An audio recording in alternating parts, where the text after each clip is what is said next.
माननीय श्री पुष्पेंद्र कुलश्रेष्ठ सर, ज्येष्ठ पत्रकार, विचारवंत, वृत्तपत्र क्षेत्रात दृकश्राव्य माध्यमातील पत्रकारिता, print as well as broadcast असं इंग्रजीमध्ये आपण त्याला म्हणतो, तब्बल 26 वर्षाचा प्रदीर्घ अनुभव आहे त्यांचा. पाकिस्तान आणि भारत हा विषय प्रामुख्याने याच्याविषयी त्यांचं ब्रिटिश ब्रॉडकास्टिंग ज्याला आपण BBC म्हणतो, इथे तब्बल 12 वर्ष वार्तांकन केलं. दिल्ली ब्युरो होते ते.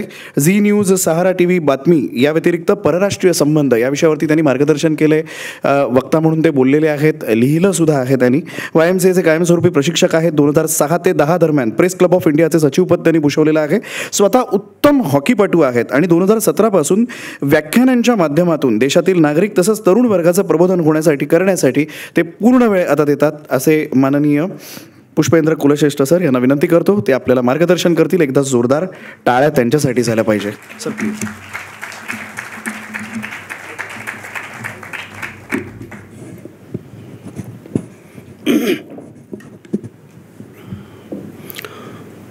मैं बेसिकली बड़ा इमोशनल हो गया हूँ इस वक्त. बिस्मिल्लाहिर्रहमानिर्रहीम.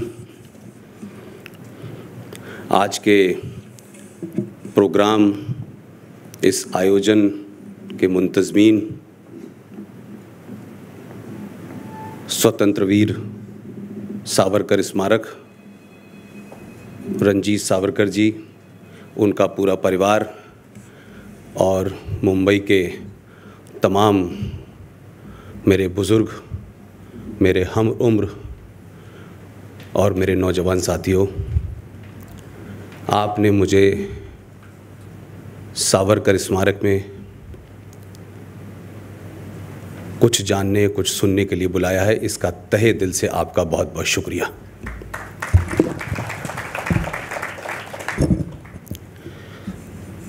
ये बात अलग है कि पुलवामा में अटैक हुआ तो रंजीत भाई ने के मन में ये विचार आया कि पुष्पेंद्र को बुलाया जाए. मैं कल सूरत में था, 1 बजे यहाँ पहुँचा और 4 बजे मुझे ये ख़बर मिली कि भारत की वायुसेना ने पाकिस्तान के बॉर्डर में जाकर के कुछ थोड़ा गड़बड़ की है. अब ये महज इत्तफाक है कि पुलवामा की सोच जो है मेरे यहाँ आते आते जो है वो पाकिस्तान को सबक सिखाने वाले अंदाज में बदल गई. मैं कुछ बातें आपके लिए छोड़ूंगा, फिर उसके बाद में जो मुख्य बात है जो मुझे कहनी है आपसे, उस पे आऊँगा.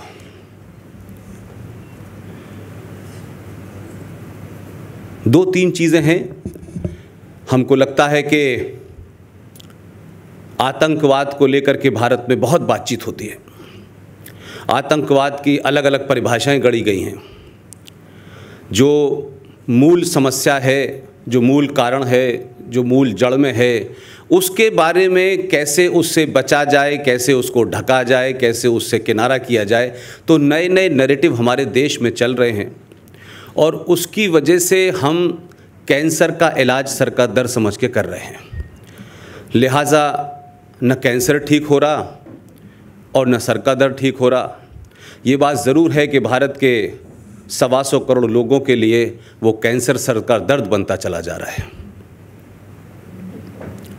मैं कुछ थोड़ा सा रेफरेंस पीछे आज़ादी के बाद का 2-3 दूंगा. मेरा अपना ज़ाती तौर पे मानना यह है कि मेरी तालीम और तरबियत जो है वो अलीगढ़ मुस्लिम विश्वविद्यालय में हुई. उस विश्वविद्यालय के बारे में बहुत सारे लोग वही सब जानते हैं जो कुछ बताया जाता है. उसके संस्थापक से लेकर के तमाम और दूसरे लोगों के बारे में बहुत कुछ गलत सलत समझाया जाता है. लोग समझते हैं कि शायद वही सच है. आप सब जानते हैं कि अलीगढ़ मुस्लिम विश्वविद्यालय का जन्म कैसे हुआ और खलीकुज़्ज़मा साहब कौन थे, लियाकत अली कौन थे, बहुत महान प्रोफेसर इरफान हबीब के भाई कौन थे. अब जब आज़ाद हम हो गए तो सरकारों को, सत्ताओं को लगा कि वो सच बात न पता चले, क्योंकि जिनको गद्दी पे काबिज़ होना था वो हो गए थे, जिन बौने लोगों को सत्ता में आना था वो आ गए थे, जिन महान लोगों को इतिहास में दबाना था वो दब चुके थे. जो हमारे हीरो होने चाहिए थे वो विलियन बनाए गए, जो विलियन होने थे वो हमारे हीरो बनाए गए, जिसका नतीजा है कि आज हम 70 साल में भारत में वही समस्या देख रहे हैं जहां से सन 1947 से भारत चला था। आपने भारत का तराना पढ़ा होगा। भारत के तराने के बारे में बहुत सारी बातें कही जाती हैं। उसके लिखने वाले कौन थे आप सबको नाम पता होगा। सारे जहां से अच्छा हिंदुस्तान हमारा, हम बुलबुलें हैं उसकी, वगैरह वगैरह वगैरह। लेकिन उन्हीं साहब ने एक तराना और लिखा था। ये देश को नहीं बताया गया, इतिहासकारों ने भी नहीं बताया, लेफ्टिस्टों ने नहीं बताया, मॉडर्न ने बनाया, राष्ट्रवादियों ने भी नहीं बताया उसके बारे में, कि जिन साहब ने भारत का तराना लिखा था उन्हीं साहब ने लंदन से लौटने के बाद जब 1930 में इलाहाबाद के 25वें अधिवेशन में 29 दिसंबर को मुस्लिम लीग के सदारती खिताब किया, अध्यक्षीय भाषण दिया, उन साहब ने एक तराना लिखा। उस तराने का नाम है मिल्ली तराना।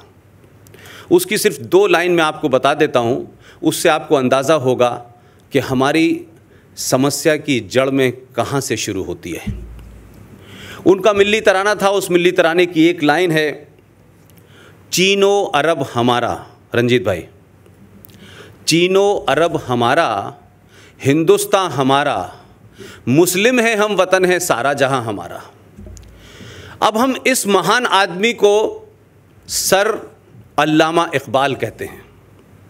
ये एक कश्मीरी ब्राह्मण परिवार से थे जो कन्वर्ट हुए, लेकिन हमें तराना देख के गए कि सारे जहां से अच्छा, और मिल्ली तराना लिखा। आज पाकिस्तान के सबसे बड़े शायरों में उनका नाम होता है, उनका जन्मदिन पे छुट्टी होती है, उनकी सोच के बारे में बहुत सारी बातें और कही जा सकती हैं, लेकिन ये मेरा रेफरेंस है।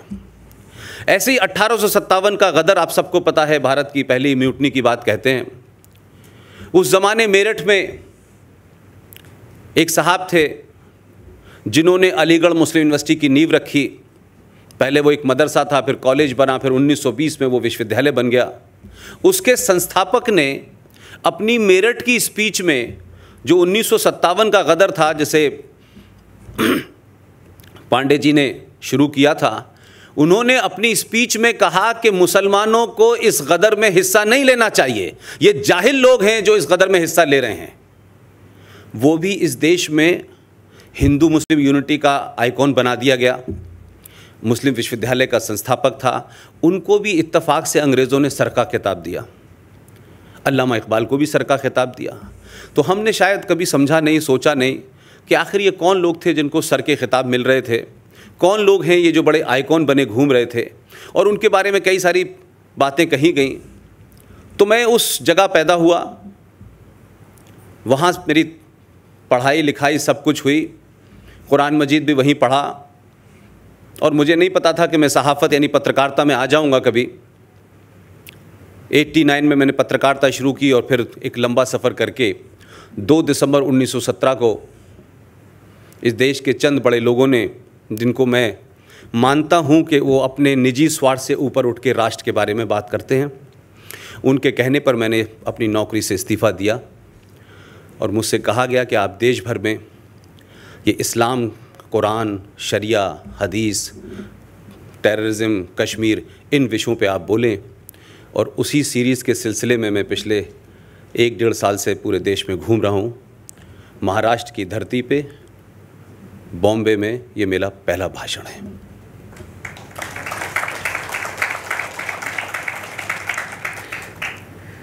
देखिए, आतंकवाद पे मैं फोकस इसलिए करता हूं कि हम आतंकवाद को समझना नहीं चाहते,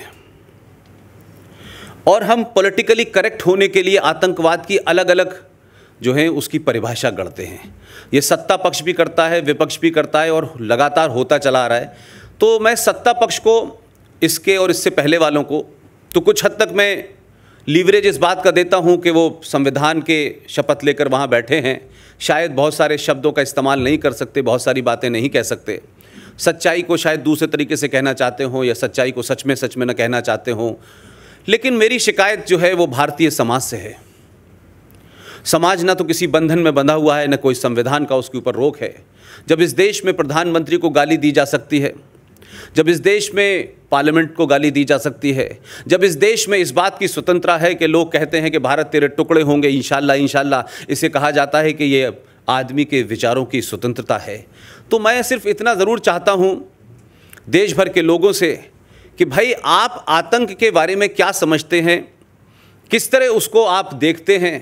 क्या आतंक जो है कोई फिनोमेना है, कोई सत्ता प्राप्ति का रास्ता है, या आतंक जो है कोई सरकारों को ब्लैकमेल करने का रास्ता है, या कुछ लोग भटक गए हैं, कुछ लोग बड़े मासूम हैं। ये तरह तरह के जो नैरेटिव हैं, इसने मुझे बड़ा परेशान किया। 12-13 साल पाकिस्तान को बड़े नज़दीक से देखने, 400-500 बार वहाँ जाने की वजह से मुझे वहाँ का भी थोड़ा बहुत ज्ञान है।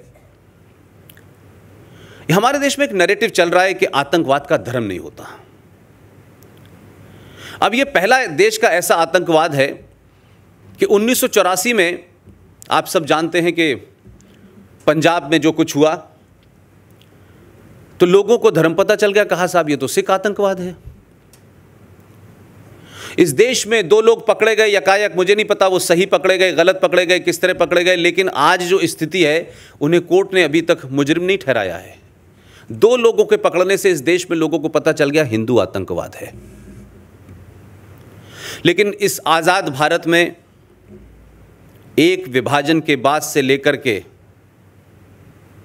कोई 1000 से ज़्यादा हमले हिंदुस्तान के हर बड़े शहर में, चाहे साउथ का हो, नॉर्थ का हो, ईस्ट का हो, वेस्ट का हो, जहां हमले न हुए हों, जहां आतंकवाद करने वाले ने चिल्ला चिल्ला के अपना धर्म न बताया हो, लेकिन ये खास किस्म का कोई आतंकवाद है जिसका धर्म नहीं है।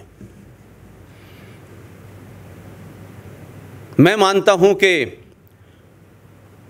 भारत में इस्लामिक आतंकवाद को पूरी ताकत के साथ पॉलिटिक्स में, सोसाइटी में, इंस्टीट्यूशंस के अंदर, जुडिशरी में बढ़ावा दिया जा रहा है, और आतंकवाद जो इस्लामिक है उसका नाम लेने से भारतीय समाज को डराया जाता है।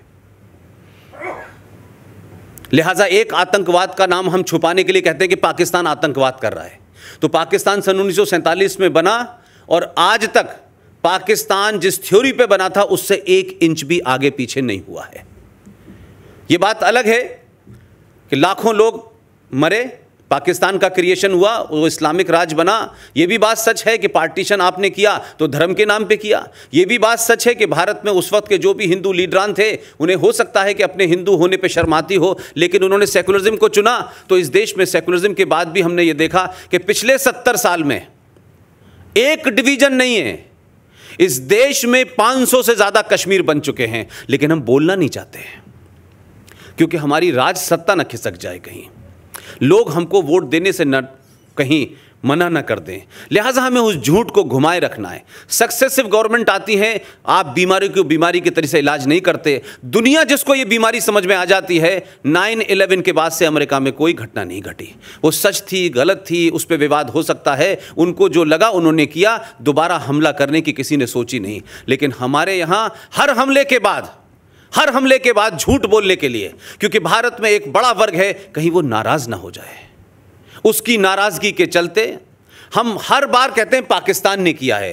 पाकिस्तान तो कर रहा है, करेगा, और वो बना ही इसी काम के लिए था। लेकिन आपने अपने देश में भारत के संविधान में इतने प्रोविजन करके, भारत के संविधान में जिस तरीके के अमेंडमेंट किए गए हैं, जिस तरीके के फ्रॉड किए गए हैं, जिस तरीके के संसद में फ्रॉड किए गए हैं, जिस तरीके के कानून बनाए हैं, जिस तरह के इंस्टीट्यूशन बनाए हैं, वो भारत के संविधान उसकी इजाजत नहीं देता। लेकिन आपने अपनी राजनीति को सीधा करने के लिए उन इंस्टीट्यूशन को भी आपने इस्तेमाल किया है। लिहाजा जिस आतंकवाद से ग्रस्त है, जिसके चलते आज रात में ऑपरेशन हुआ है, ये ऑपरेशन 1000 भी हो जाएं तो भी समस्या सॉल्व नहीं होने वाली। ये गलतफहमी है। 400-500 मार दें, ये विषय नहीं है। भारत में और पूरे इस्लामिक वर्ल्ड में जो लोग हथियारों से लड़ रहे हैं, चाहे वो अलकायदा की शक्ल में लड़ें, चाहे वो IS की शक्ल में लड़ें, जैश ए मोहम्मद की शक्ल में लड़ें, दुख्तरान मिल्लत की शक्ल में लड़ें, लश्कर तोयबा की शक्ल में लड़ें, वो मेरे लिए चिंता का विषय बिल्कुल भी नहीं है, क्योंकि मैं उनकी भी हकीकत जानता हूं। मेरे लिए सबसे बड़ा चिंता का विषय है कि इस भारत में बौद्धिक आतंकवाद सबसे ज्यादा खतरनाक है। हम जब आतंकवादियों के एक्ट को जस्टिफाई करने के लिए टेलीविजन पे आते हैं तो अलग अलग तर्कों से उसको जस्टिफाई करने की कोशिश करते हैं। आईएस इसलिए बना कि अमेरिका ने बड़ा उनके ऊपर जुल्म ज़्यादती की है। हिंदुस्तान के अंदर कश्मीर में जुल्म ज़्यादती हो रही है। हिंदुस्तान में हिंदू ताकतों की वजह से हो रहा है, आरएसएस की वजह से हो रहा है, विश्व हिंदू परिषद की वजह से हो रहा है। तो भाई मैं ये समझ नहीं पा रहा कि आखिर सन 47 से पहले क्या दंगे इस देश में नहीं हुए? सन 47 के बाद नहीं हुए? आपने विभाजन किया, विभाजन के बाद भारत सरकार का रिकॉर्ड ये कहता है, होम मिनिस्ट्री ये कहती है कि 3,900 बड़े दंगे जिसमें 100 से 500 ज़्यादा लोग मारे गए हैं इस देश में, लेकिन ये समस्या का कोई हल ही नहीं निकाला जा रहा है। कहा जाता है गंगा जमुना तहजीब, हम भाई भाई हैं, हमारे बीच में भाईचारा है। तो ये भाईचारा और ये भाई भाई, ये गंगा जमुना तहजीब मैं इसलिए नहीं समझ पाता कि मेरा जन्म जहाँ हुआ है वहाँ मेजॉरिटी मुसलमानों की थी, मैं तो एक आदि परिवार था, तो मुझे वहां भी भाईचारा नजर नहीं आया, मुझे वहां भी गंगा जमुना तहजीब नजर नहीं आई। लेकिन इस सब के बावजूद देश विभाजित हुआ, लेकिन हिंदू मुस्लिम के नाम पे इतने बड़े पैमाने पे सरकारें रहीं, सेकुलर रहीं, लेफ्टिस्ट रहीं, वामपंथी रहीं, तमाम सोच की रहीं, लेकिन ये दंगे फिर क्यों हुए? और अगर ये दंगे सच्चाई हैं तो फिर ये भाईचारा किस बात का है? और ये भाईचारा है तो मुझे बताइए कि इस देश में कौन सी वो ताकतें हैं जिनको आगे करके इस देश को तोड़ने की साजिश सुबह से लेकर शाम तक चल रही है और कुछ लोग मौन बैठे हुए हैं। उनको लगता है नहीं बोलना चाहिए, अभी ठीक नहीं है बोलना, अभी हमको कुछ और काम करने हैं। लिहाजा पुलवामा, उड़ी, पठानकोट, ये सिलसिला रुकेगा नहीं, ये ख़त्म नहीं होने वाला है।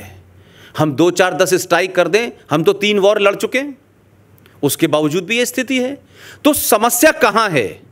समस्या हमारे बीच में, समस्या इस समाज में है जिसे सहने की आदत पड़ गई है, जिसने कहा है कि हम सहनशील लोग हैं, हम किसी का प्रतिकार नहीं करते हैं, आप भी रहिए, आप भी रहिए, आप भी रहिए। और हमने सिर्फ एक रास्ता ढूंढ लिया है कि अगर मुंबई में दंगा हो तो कुछ लोग दूसरी जगह चले जाएंगे, अलीगढ़ में दंगा हो तो दिल्ली में आ जाएंगे। तो ये जो भागने की मानसिकता है और उस सच्चाई का सामना करने की जो हमारी हिम्मत नहीं है, उसकी वजह से पूरी दुनिया में डरपोक और बौने लोग आपको डरा रहे हैं और आप लगातार डर रहे हैं। लेकिन अब समस्या यह हो गई है कि जिन लोगों को पिछले 70 साल में कभी डर नहीं लगा, 1984 में 3,500 सिखों का मर्डर हो गया, खुलेआम हो गया, उन्हें डर नहीं लगा। इस देश के प्रधानमंत्री से लेकर संसद पे हमला हुआ, कोई किसी को डर नहीं लगा। 1990 में कश्मीर से हिंदू पंडितों को मस्जिदों का इस्तेमाल करके, अजान दे करके, पर्ची निकाल करके कि कल रात टीकालाल टपरू के घर में जाना है, उनके बाहर ये चस्पा कर देना है कि आप या तो रात में छोड़ दीजिए, नहीं सुबह अपनी हत्या के लिए तैयार हो जाइए। जिन मस्जिदों का ये इस्तेमाल किया जा रहा था तब किसी को डर नहीं लगा। लेकिन मुंबई में मैं बैठा हूं, आप तमाम सारे लोग हैं, मुंबई के कुछ हॉलीवुड और बॉलीवुड के कुछ हीरोओं को यकायक 2014 के बाद डर लगने लगा है। ये डर उनको कभी नहीं लगा, इससे पहले कभी कुछ हुआ ही नहीं। 3,900 दंगे हुए, लाखों लोग मारे जा रहे हैं, सिख मारे जा रहे हैं, कश्मीरी पंडित मारे जा रहे हैं, धर्म के नाम पे युद्ध हो रहा है, डर नहीं लगा। तो मैं तो उनको एक ही मेरा मैसेज है कि उनको डर लगना चाहिए और पूरे ताकत से लगना चाहिए। ये कोई किसी पार्टी का प्रचार, किसी व्यक्ति का प्रचार नहीं है। कोई समझता हो कि 2014 में कोई सरकार आ गई है तो उसकी वजह से डर लग रहा है, मैं आपको फिर बता रहा हूं, मेरा किसी पार्टी से कोई संबंध नहीं है। ये 2014 में इस देश में जो पॉलिटिकल चेतना जागी है, जिसके चलते समाज को यह समझ आ गया है कि अब सच बोलने का वक्त है, उसके जागृत होने से लोगों को डर लग रहा है कि कहीं यह समाज जागृत हो गया तो ये वीर सावरकर के बारे में भी बताएगा, ये सुभाष चंद्र बोस के बारे में भी बताएगा, और ये मौलाना आज़ाद जो भारत के पहले शिक्षा मंत्री थे, उनके फ्रॉड के बारे में भी बताएगा, ये नेहरू जी के बारे में भी बताएगा। तो ये तमाम सारी ताकतें जो हैं, जिनको आपने 70 साल में दबाया था, छुपाया था, ये धीरे धीरे बाहर आने लगी। और इस देश के नागरिकों को, इस देश के समाज को अगर सच बात पता चल गई तो हमारा झूठ और फ्रॉड खत्म हो जाएगा। ये इसलिए डर लग रहा है।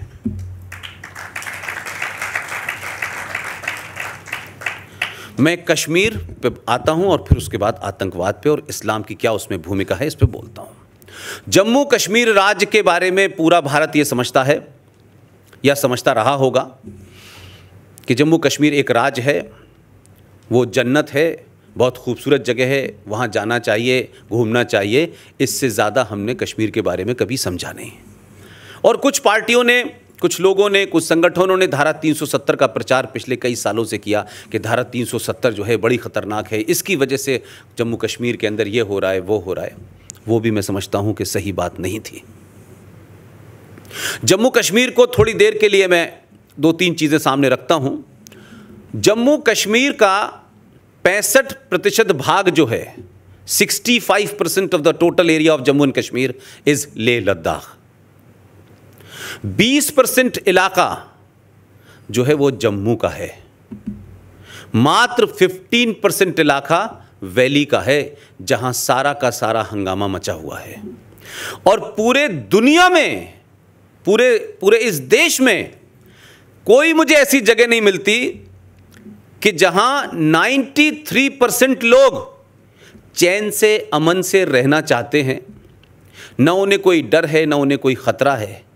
उन 93% लोगों के ऊपर 7% लोग जो हैं हुकूमत कर रहे हैं और कहते हैं कि यहाँ जमहूरियत ख़तरे में है। तो ये जो जमहूरियत की परिभाषा है कि मात्र 7-8 ज़िले, 15% का इलाका पूरे के पूरे राज्य पे हुकूमत कर रहा है, उनका डायरेक्टली इनडायरेक्टली उसमें कोई बहुत बड़ा रोल ही नहीं है। सारा का सारा कंसंट्रेशन वैली के अंदर है। उसके बावजूद भी वो कहते हैं कि साहब जमहूरियत का यहाँ गला घोंटा जा रहा है। तो ये जो जमहूरियत मुझे कहीं नहीं मिलती भारत में कि 93% लोग जो हैं वो खामोश हैं, वो अपने देश के साथ काम करना चाहते हैं, कर रहे हैं, रह रहे हैं, उन्हें कोई डर नहीं है, उन्हें कोई मार नहीं रहा है। लेकिन 15% इलाके के 7% लोग जो हैं उनको बड़ा खतरा है। लेकिन हमारी सरकारों ने क्या किया? हमारी सरकारें आई, उन्होंने 65% इलाके की बात नहीं सुनी, 20% की नहीं सुनी, वो सिर्फ 15% इलाके में 7% लोगों की बातचीत सुनने जाते हैं और उन्हीं से बात करते हैं। आपकी समस्या क्या है, आपको मेन स्ट्रीम में लाना है, कभी हमको ये देना है, कभी 80,000 देना है, कभी 44,000 करोड़ रुपया देना है, कभी ये इंस्टीट्यूशन बनाना है, कभी वो इंस्टीट्यूशन बनाना है। और एक पैसे का जम्मू कश्मीर के कम से कम उस इलाके के लोग, भारत के जीडीपी में 0% भी कंट्रीब्यूशन नहीं है उनका। लेकिन डिमांड उनकी सारी हैं और उनकी डिमांड फुलफिल करने के लिए दिल्ली जो है वो हिलने लगती है। वहाँ 2 पार्टियों का राज है, दोनों पार्टी पारिवारिक हैं। शेख अब्दुल्ला, फारूक अब्दुल्ला, उमर अब्दुल्ला, उसके बाद में मुफ्ती साहब चले गए, उनकी बेटी आ गई। ये 2 पार्टी वहाँ सत्ता में हैं। 1993 में अमेरिकन फॉरेन सेक्रेटरी और पाकिस्तान के फॉरेन सेक्रेटरी रियाज खोकर की मिलीजुली एजेंडे के तहत एक ग्रुप को तैयार किया गया और कहा गया सरकार से कि आप इन लोगों को नहीं छेड़ेंगे। उस ग्रुप का नाम है हुर्रियत कॉन्फ्रेंस।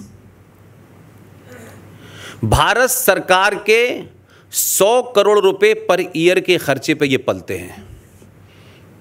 जो कुछ भी मैं आज आपके सामने बोल रहा हूँ ये सब कागज़ पे फैक्ट है। उनका जाना आना, उठना बैठना, खाना पीना, पेट्रोल, दवा, सब कुछ भारत सरकार कर रही है। तो ये देश ने कभी पूछा नहीं कि भाई जो लोग भारत को तोड़ने की बात करते हैं, पाकिस्तान में मिलने की बात करते हैं, भारत के संविधान को नहीं मानते, भारत की अदलिया को नहीं मानते, इन लोगों को भारत सरकारें क्यों समय समय पे प्रोटेक्शन देती हैं? क्यों ये बजट इनके ऊपर खर्च किया जा रहा है? ये तो हमारे टैक्स पेयर का पैसा है जो आप इस देश के आतंकवादियों पर कर रहे हैं, अलगाववादियों पर कर रहे हैं, जो भारत तोड़ने वाली ताकतें उस पर खर्चा कर रहे हैं। तो कोई जवाब नहीं है। इसकी भी हमने बड़ी कोशिश की है। लेकिन अभी हाल में मुझे कुछ दिन पहले पता चला है कि उसके बहुत सारे कंपल्शंस हैं। इन कंपल्शंस के बारे में सरकार के कुछ लोगों ने मुझे बताया। लेकिन हाँ, ये भी एक सच्चाई है कि पिछले 4 साल में 100 करोड़ का खर्चा कम होकर 10 करोड़ रह गया है। और ये खर्चा कम हो गया है क्योंकि सार्वजनिक तौर पे सरकार नहीं कह सकती, उसके कई मजबूरियां हैं। उस वजह से जम्मू कश्मीर में ज़्यादा तांडव मचा हुआ है और एक नैरेटिव पूरे देश में फैलाया गया, जम्मू कश्मीर जो है एक समस्या है। जम्मू कश्मीर समस्या नहीं है, इसको नैरेटिव को गलत है, ये आपको कहना चाहिए वैली में समस्या है।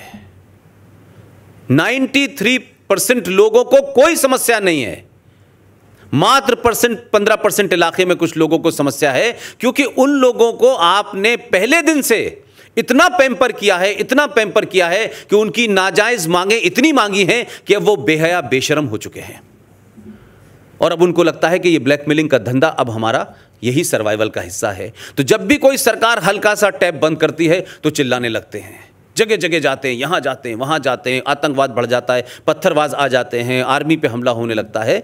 लेकिन किसी न किसी सरकार को इस तरफ ध्यान देना था। इस सरकार ने कुछ टैप वाटर बंद कर दिए हैं, इसलिए शोर बहुत है। आप सब लोगों को लगेगा अरे कश्मीर के अंदर लोगों को मारा जा रहा है। जो पत्थर फेंक के दुनिया की सबसे मजबूत आर्मी के फौजी को मार दे, उनके बारे में कहा जा रहा है वो बड़े भटके हुए लोग हैं, बड़े मासूम बच्चे हैं, आप उनके ऊपर गोली मत चलाइए। मैं सरकारों से ज्यादा इस देश में जो इंस्टीट्यूशंस हैं, चाहे संसद हो, चाहे लेजिस्लेशन हो, चाहे एग्जीक्यूटिव हो, चाहे जुडिशरी हो, मैं इस पाखंड से परेशान हूं कि आप मुझे बताएं जम्मू कश्मीर के अंदर जो फौजी भारत का पाकिस्तान से आने वाले, सरहद से पार आने वाले फौजी जो इक्विप्ड है, जो ट्रेंड होके आया है, उसके साथ लड़ रहा है आमने सामने, और जो टेरेन है पूरा वो इतना खतरनाक है, आप उसमें ये पता नहीं ये पहाड़ी किधर है, ये पेड़ किधर है, नीचा किधर, वहां वो लड़ रहा है। लेकिन पीछे से इस देश के मुसलमान, जम्मू कश्मीर में वैली के मुसलमान, वो उस आर्मी के ऊपर पत्थर मारते हैं, गोली चलाते हैं, और उसके बाद जब पलट के आर्मी को या तो हवा में गोली चलानी पड़े या कभी कभी पलट के गोली मारनी पड़े, तो भारत की अदलिया, जुडिशरी, अदालत के अंदर चेतना पैदा हो जाती है, मानवाधिकारों का एकदम उनके अंदर वलवला आ जाता है और वो कहते हैं कि ये तो बहुत गलत काम कर रहे हैं। किसी फौजी को इस तरह से निहत्थे लोगों पे गोली नहीं चलानी चाहिए। तो उनसे पूछा आप सजेस्ट कर दें, ये मैं डिबेट बता रहा हूं जो हुई है कोर्ट के अंदर खड़े होकर के, तो आप सजेस्ट कर दें क्या करें। तो उन्होंने पहला सजेशन दिया कि गर्म पानी उनके ऊपर डालो। तो उन्होंने साहब गर्म पानी फौजी कैसे लेके जाएगा? नहीं, थोड़ा गुनगुना डालो उनके ऊपर, गुनगुना पानी, गर्म मत डालो।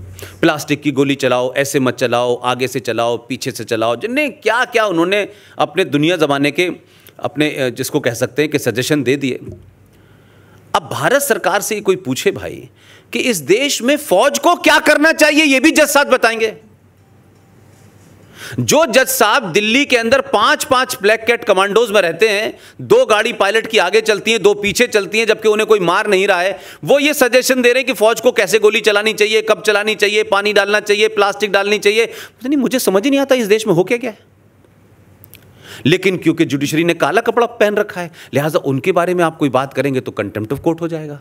ये भी अच्छी बात है। उनके महान चरित्र के बारे में बात करेंगे तो भी कंटेम्प्ट कोर्ट हो जाएगा। तो मैंने स्वतः ही इस बात को लिया है कि मैं भी ये देखना चाहता हूं कि जो जजेस इस देश में एक आतंकवादी को जब फांसी देने की बात करते हैं और 2-2 बार उसकी क्लेमेंसी रिजेक्ट हो जाती है, उसके बाद भी उसको फांसी की बात होती है, तो कौन लोग होते हैं वो जो कोर्ट जाते हैं और कहते हैं, क्या कहते हैं कि साहब 2 साल से सुनवाई हुई है, ये है, लेकिन अब ये आखिरी पॉइंट रह गया है, इसके लिए कोशिश करिए कि एक बार और रात के 6 बजे तक कोर्ट खोल दीजिए और आखिरी बार सुन लीजिए। उस आतंकवादी का केस जिसको सजाए मौत हुई है, सुबह 6 बजे तक कोर्ट खुलती है और उसे फांसी होती है। और जब वो उसको सजा दे दी जाती है, आप ही के मुंबई का था, महाराष्ट्र का था, तो कहा जाता है कि याकूब मेनन हम शर्मिंदा हैं, तेरे कातिल जिंदा हैं। तो ये कातिल कौन थे? सुप्रीम कोर्ट के 5 जज, 6 जज। तो कंटेम्प्ट ऑफ कोर्ट तो हुआ नहीं, और खुलेआम कहा गया, जेएनयू में कहा गया, जादवपुर में कहा गया, हैदराबाद में कहा गया, कहाँ नहीं कहा गया। उस दिन मुझे लगा कि शायद कंटेम्प्ट ऑफ कोर्ट जो है ये किसी गलतफहमी चिड़िया का शिकार है, इसलिए मैंने कहा कि मैं जजेस के बारे में बोलना चाहता हूँ, इस सुप्रीम कोर्ट के बारे में बोलना चाहता हूँ कि भाई आप डराएं और कंटेम्प्ट ऑफ कोर्ट में बंद कर दें कि हमने कोर्ट की अवमानना की है, करें बंद हमको। लेकिन कोर्ट इस देश की जो है वो सरकार को काम नहीं करने दे रही है।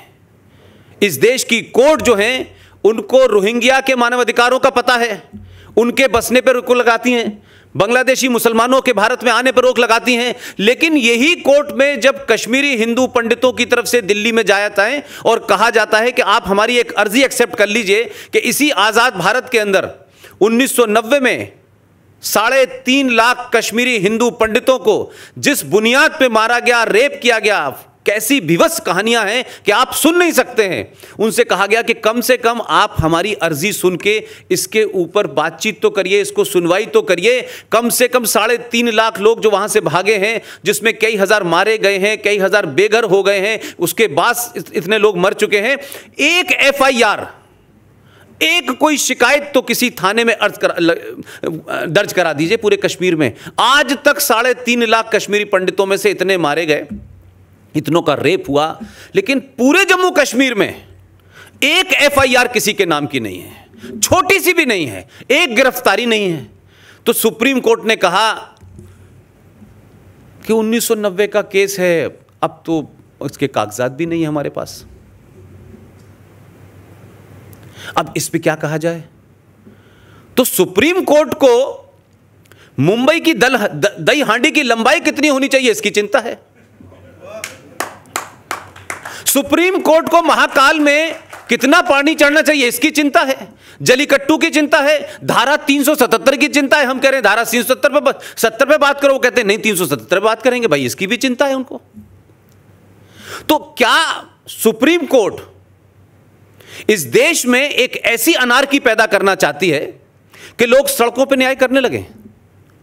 क्या मेजॉरिटी जो इस देश की सुप्रीम कोर्ट पे यकीन करती है वो अच्छी है, बुरी है, उस सब पे बात हो सकता है, उस सब के बावजूद भी ये कहती है भाई चलिए सुप्रीम कोर्ट का फैसला है।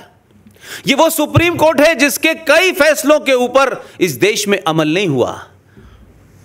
सुप्रीम कोर्ट ने पूछा नहीं कि मैंने 6 महीने पहले हमने 3 बेंचेस की जज ने यह फैसला दिया था कि इस देश के मंदिर से, गुरुद्वारों से, मस्जिदों से लाउड स्पीकर को हटा दिया जाए, ये गलत है। वो फैसले के बारे में सुप्रीम कोर्ट ने कभी पूछा नहीं कि इसको इंप्लीमेंट हुआ कि नहीं हुआ। हमारे एक साथी ने अर्जी लगाई कि सरकार आपका जो ऑर्डर था वो देश में उसका पालन नहीं हो रहा। तो इतनी मासूमियत, जिसे मैं मक्कारी कहता हूं, हिपोक्रेसी कहता हूं सुप्रीम कोर्ट की, वो कहते हैं देखिए हमारा काम है आदेश देना, लेकिन इंप्लीमेंट तो सरकार को करना है। लेकिन कुछ कानून तो आप जो है सबरीमला पे तो आप सुबह शाम सुन के इंप्लीमेंट करा रहे हैं, पुलिस को भी डायरेक्शन दे रहे हैं, राज्य सरकार को भी डायरेक्शन दे रहे हैं, लेकिन यहां नहीं करा पा रहे आप। तो ये खास किस्म का एजेंडा है कि कुछ खास किस्म के लोगों को छूट है इस देश में गाली देने की, आज़ादी के नाम पे, लिबरल के नाम पे, माइनॉरिटी के नाम पे, लेकिन बाकी जो कुछ है इस देश में कानून से, रूल से जो चलना है वो इस देश की मेजॉरिटी को चलना है। तो आपने 1990 में जिन कश्मीरी पंडितों को मार के भगाया गया उनके बारे में सुनवाई करने से मना कर दिया। अब मैं आपको इस देश में जो हमारे साथ कॉन्स्टिट्यूशनल फ्रॉड 2 हुए हैं, जिसकी बात आप सबको पता होगी, एक में मैं भागीदार हूं, उसकी बात मैं ज़रूर आपसे करूंगा। और मुझे बड़ी खुशी है कि आपके महाराष्ट्र के मेरे एक साथी, जब वो मुझे दिल्ली में मिले थे तो मैंने उनके पास ये जो सावरकर की जो आपने मुझे आज स्टेचू दी है इतनी बड़ी, वो छोटी सी एक मूर्ति उनके कमरे में रखी रहती थी। और मैं जहाँ पला बड़ा, आप जानते हैं कि मैं कितना सावरकर जी के बारे में जानता हूँगा, मेरा तो कोई उस तरीके का बैकग्राउंड ही नहीं था, वहाँ माहौल भी नहीं था। वो हिंदू महासभा के थे, यंग थे, और उनके कमरे में सावरकर की वो छोटी सी मूर्ति रखी थी। अकेला रहता था दिल्ली में, उस घर परिवार बहुत अच्छा था, यहीं नासिक के महाराष्ट्रियन थे वो, और उसके परिवार में बड़े लोग कोई विदेश में थे, सब बड़ा अच्छा परिवार था, पैसे वैसे की भी कोई कमी नहीं थी। उस आदमी ने अपना जीवन जो है बगैर शादी करे वो आ गया। दिल्ली में एक ऐसे ही किसी जगह मुलाकात हो गई, तब मैंने बहुत कुछ उसको समझा। और उस वक्त मैं नौकरी में था तो मुझे हर दूसरे तीसरे दिन पाकिस्तान जाना होता था। तो लाहौर की एक डिबेट के अंदर बातचीत चल रही थी, तो मुझसे कुछ लोगों ने, जो हमारे वहाँ मित्र थे, उन्होंने कहा कि पुष्पिन साहब, आप जम्मू कश्मीर की बात करते हैं, धारा 370 की बात करते हैं, लेकिन आपके संविधान में, आपके आइन में, जम्मू कश्मीर के संविधान में एक धारा है 35A। क्या आप जानते हैं इसके बारे में?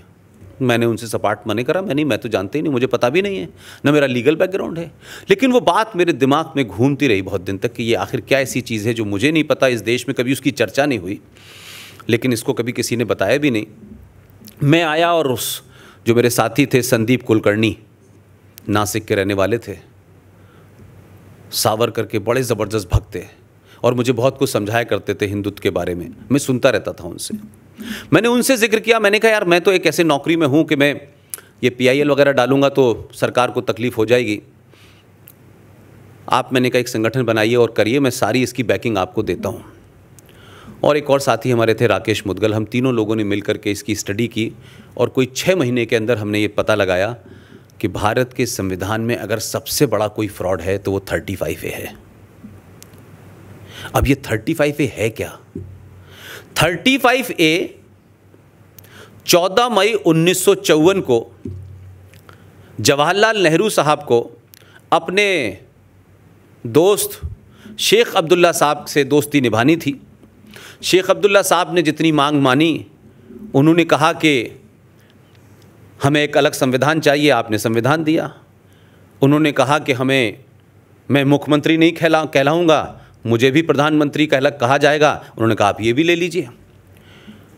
उसके बाद में जब उन्होंने कहा कि जम्मू कश्मीर में नागरिक कौन होगा ये हम तय करेंगे, आप ये भी ले लीजिए। लेकिन जब नागरिक तय करने की बात आई तब मामला आया लीगल। तो डॉक्टर राजेंद्र प्रसाद जी से नेहरू जी ने कहा कि आप एक आदेश जारी करिए। तो राजेंद्र प्रसाद लीगल बैकग्राउंड के थे, उन्होंने कहा ये आदेश तो इलीगल है, ये तो गैर कानूनी है, ये तो गैर संवैधानिक है। तो नेहरू जी ने उनसे कहा कि मैं बाद में बताऊंगा, आप इसको कर दीजिए। वो फिर भी नहीं माने, ये प्रोसीडिंग्स हैं उस वक्त की, वो बता रहा हूं मैं आपको। उस पे उन्होंने कहा कि अगर आप इसको नहीं करेंगे तो मैं कांग्रेस के अधिवेशन में पास करा लूंगा। फ़कत यह है कि उनको साइन करने पड़े और वो 14 मई 1954 को भारत के संविधान में एक 35A नाम की धारा बन गई। और पिछले 70-80 सालों से उस धारा के बारे में भारत के पार्लियामेंट के किसी सदन में न उसे रखा गया, न उस पर चर्चा हुई, न उसे पास किया गया, और वो एज इट इज़ बनी हुई है। ये 35A है क्या? ये आदेश क्या था? इस आदेश के तहत जम्मू कश्मीर राज्य की सरकार को ये धारा ताकत देती है कि वो जम्मू कश्मीर राज्य की सरकार जिसको चाहे जम्मू कश्मीर की नागरिकता दे या ना दे। क्योंकि मैं यहाँ हूँ, अगर कल यहाँ बस जाऊँ तो मुझे महाराष्ट्र की कोई नागरिकता लेने की आवश्यकता नहीं है। लेकिन ये प्रोविज़न सिर्फ जम्मू कश्मीर में है कि अगर जम्मू कश्मीर में आपको रहना है, आपको ज़मीन खरीदनी है, आपको कारोबार करना है, तो वहाँ की नागरिकता आपके पास होनी चाहिए। तो जम्मू कश्मीर सरकार को नागरिकता देने का अधिकार देती है। ज़मीन आप वहाँ नहीं खरीद सकते, कारोबार आप वहाँ नहीं कर सकते। अगर हिंदुस्तान का हिंदू या मुसलमान लड़का जम्मू कश्मीर राज्य की लड़की से शादी कर ले तो उस लड़की के प्रॉपर्टी राइट समाप्त कर दिए जाएंगे। ये भी उस धारा की वजह से है। और इससे आगे अगर हम जाएं तो सवाल यह हुआ कि यहां तक तो बात समझ में आई, लेकिन उस स्टडी के दौरान मुझे कई बार जाना पड़ा जम्मू कश्मीर, वहां के संविधान को भी पढ़ना पड़ा। तो उसमें एक क्लासिक बात मुझे समझ नहीं आ रही थी, जिसके बारे में मैं अब ज़्यादा कहने लगा हूं। तो उसमें क्या था कि 14 मई आपने 1954 को तो धारा जोड़ दी, लेकिन कमाल देखिए, हमारे केंद्र सरकार में जो भी उस समय के लोग होंगे वो कितने कमज़ोर और बौने लोग थे कि उन्होंने किस मजबूरी में या किस दोस्ती में सारी डिमांड मानी। उन्होंने कहा कि देखिए साहब, 14 मई 1954 को आप इसको लागू तो कर रहे हैं, लेकिन हम इसके लागू होने की डेट 1944 से मांगेंगे। अब 1944 में देश गुलाम था, उन्होंने कहा नहीं आप कर लीजिए, हमें पता नहीं, मुझे ऐसा लगता था कोई प्राइवेट लिमिटेड मुल्क था ये हिंदुस्तान, और जवाहरलाल नेहरू उसके कोई प्रॉपर्टी मालिक थे, जो दिल चाहे कह रहे थे वो, जो ये भी ले लीजिए, ये भी ले लीजिए। देखिए, मैं इसलिए कह रहा हूं कि अगर हम समस्या की जड़ में नहीं जाएंगे तो सर्जिकल स्ट्राइक से बात नहीं बनेगी भाई। हमारे समाज को तैयार होना चाहिए। हमारे समाज में जो स्थिति होने जा रही है, ये लड़ाई एक एक दरवाजे तक है, एक एक इंच के लिए लड़ना पड़ेगा आपको। कुछ 2, 4, 10 साल की बात और है जो मैं देख पा रहा हूं। अब उन्होंने 1944 की डेट क्यों लागू की, ये किसी ने इस पर विचार ही नहीं किया कि भाई 44 ही क्यों की इन्होंने। भाई मैं कह रहा था 632 कर देते, क्या दिक्कत थी भाई, शुरुआत से कर देते, उस वक्त से जितने थे सबको मान लेते। तो समझा मैं ये कि 44 में जब आपने डेट की तो उसके पीछे आपकी मंशा ये थी कि 1940 में पाकिस्तान, यानी करारदाते पाकिस्तान, रेजोल्यूशन ऑफ पाकिस्तान 1940 में लाहौर में पास हो चुका था, और यह तय था कि पाकिस्तान बनना है, और कैसे बनना है यह पता नहीं था। तो जो समझदार लोग थे, महबूब मुफ्ती की तरह और अब्दुल्ला की तरह, दुजाना और मूसा की तरह, गिलानी की तरह, वो 1944 से आना शुरू हो गए। 1944 के बाद 45, 46 और 47, इन 3 साल के अंदर जम्मू कश्मीर में जो लोग आए, आप देखिए कि कितनी गहरी साजिश है कि वो जो आए बेचारे वो वहीं रहे, न किसी को नागरिकता देनी थी न नागरिकता लेनी थी। तो जो आ गए थे वो तो ऑटोमेटिक नागरिक हो जाने चाहिए थे। लेकिन आपने 1944 की डेट इसलिए रखी कि 46, 47, 48 में 5,500 हिंदू परिवार जम्मू कश्मीर में आए थे, जिनकी गिनती आज की डेट में 7.5 लाख है। आपने 1954 में जो आदेश कराया, कट डेट 44 रखी, उसके पीछे मंशा यह थी कि उस वक्त 5,500 और आज 2018-19 में कह रहा हूं कि वो 7.5 लाख लोग हैं, आपने उनको नागरिकता देने से मना कर दिया। यह दुनिया का पहला ऐसा देश है जिसका सबसे बड़ा लोकतंत्र है, और लोकतंत्र का पर्व मनाया जाता है। लोकतंत्र छोटी छोटी बात के ऊपर जमहूरियत की बात होती है, फ्रीडम ऑफ स्पीच की बात होती है कि 7.5 लाख लोग पिछले 70 साल से जम्मू कश्मीर के नागरिक नहीं हैं। नागरिक नहीं है तो कारोबार नहीं कर सकते, जमीन नहीं है, मकान नहीं है, राज्य की किसी स्कीम के भागीदार नहीं है, और तो और वो जम्मू कश्मीर विधानसभा में ना वोट दे सकते हैं, ना पंचायत में वोट दे सकते हैं, लेकिन लोकसभा में वोट दे सकते हैं। अब आप सोचिए, आज भी वो लोग कुत्ते बिल्ली कीड़े मकोड़ों की तरह बेचारे पैदा होते हैं और मर जाते हैं। उनके पास कुछ भी नहीं है, कोई टेंट में रह रहा है, टेंट फट गया तो दूसरे टेंट में रह रहा है, सड़कों पर रह रहे हैं, गलियों में रह रहे हैं। लेकिन इस देश के 125 करोड़ लोगों की मानवता नहीं जागी, लेकिन सुप्रीम कोर्ट की मानवता जो है वो रोहिंग्या मुसलमानों के लिए जाग गई। इसलिए सुप्रीम कोर्ट जो है सेलेक्टिव है इस देश के अंदर। इस देश के इंस्टीट्यूशन सेलेक्टिव हैं। ह्यूमन राइट कमीशन की सेलेक्टिव मानवता जागती है। 3,500 सरदारों को दौड़ा दौड़ा के मारा गया सड़कों पे। मॉब लिंचिंग की बात नहीं कही, लेकिन किसी भीड़ ने एक आदमी को इस गलतफहमी में मार दिया कि इस आदमी ने गाय खाई है और गाय को काटा है और मारा है। गलती से मार दिया, जानबूझ के मार दिया, लेकिन उसके मरने को, उसके मारने को मैं जस्टिफाई नहीं करता। लेकिन सुप्रीम कोर्ट और मीडिया ने फ्रंट पेज हेडलाइन बनाई, मॉब लिंचिंग के ऊपर बहस हो गई, संसद में जवाब देना पड़ा, लेकिन 3,500 लोगों को सड़कों पे दौड़ा दौड़ा कर मारा, 3.5 लाख लोगों को अपने घर से बेघर कर दिया। यह मॉब लिंचिंग नहीं थी, यह प्यार मोहब्बत था, ये गंगा जमुना तहजीब थी। हम इस झूठ और मक्कारी में रहना चाहते हैं। इसलिए सच बोलिए भाई, सच का सामना कीजिए। जो हमारे पूर्वजों ने गलतियां की हैं, जाती तौर पे की, सामूहिक तौर पे की, किसी कारण से की, उसी का परिणाम हम भुगत रहे हैं।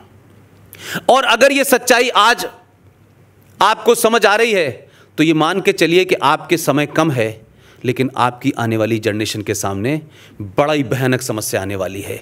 कम से कम उनको अवेयर करके जाइए कि तुम्हें किन लोगों से दो चार होना है।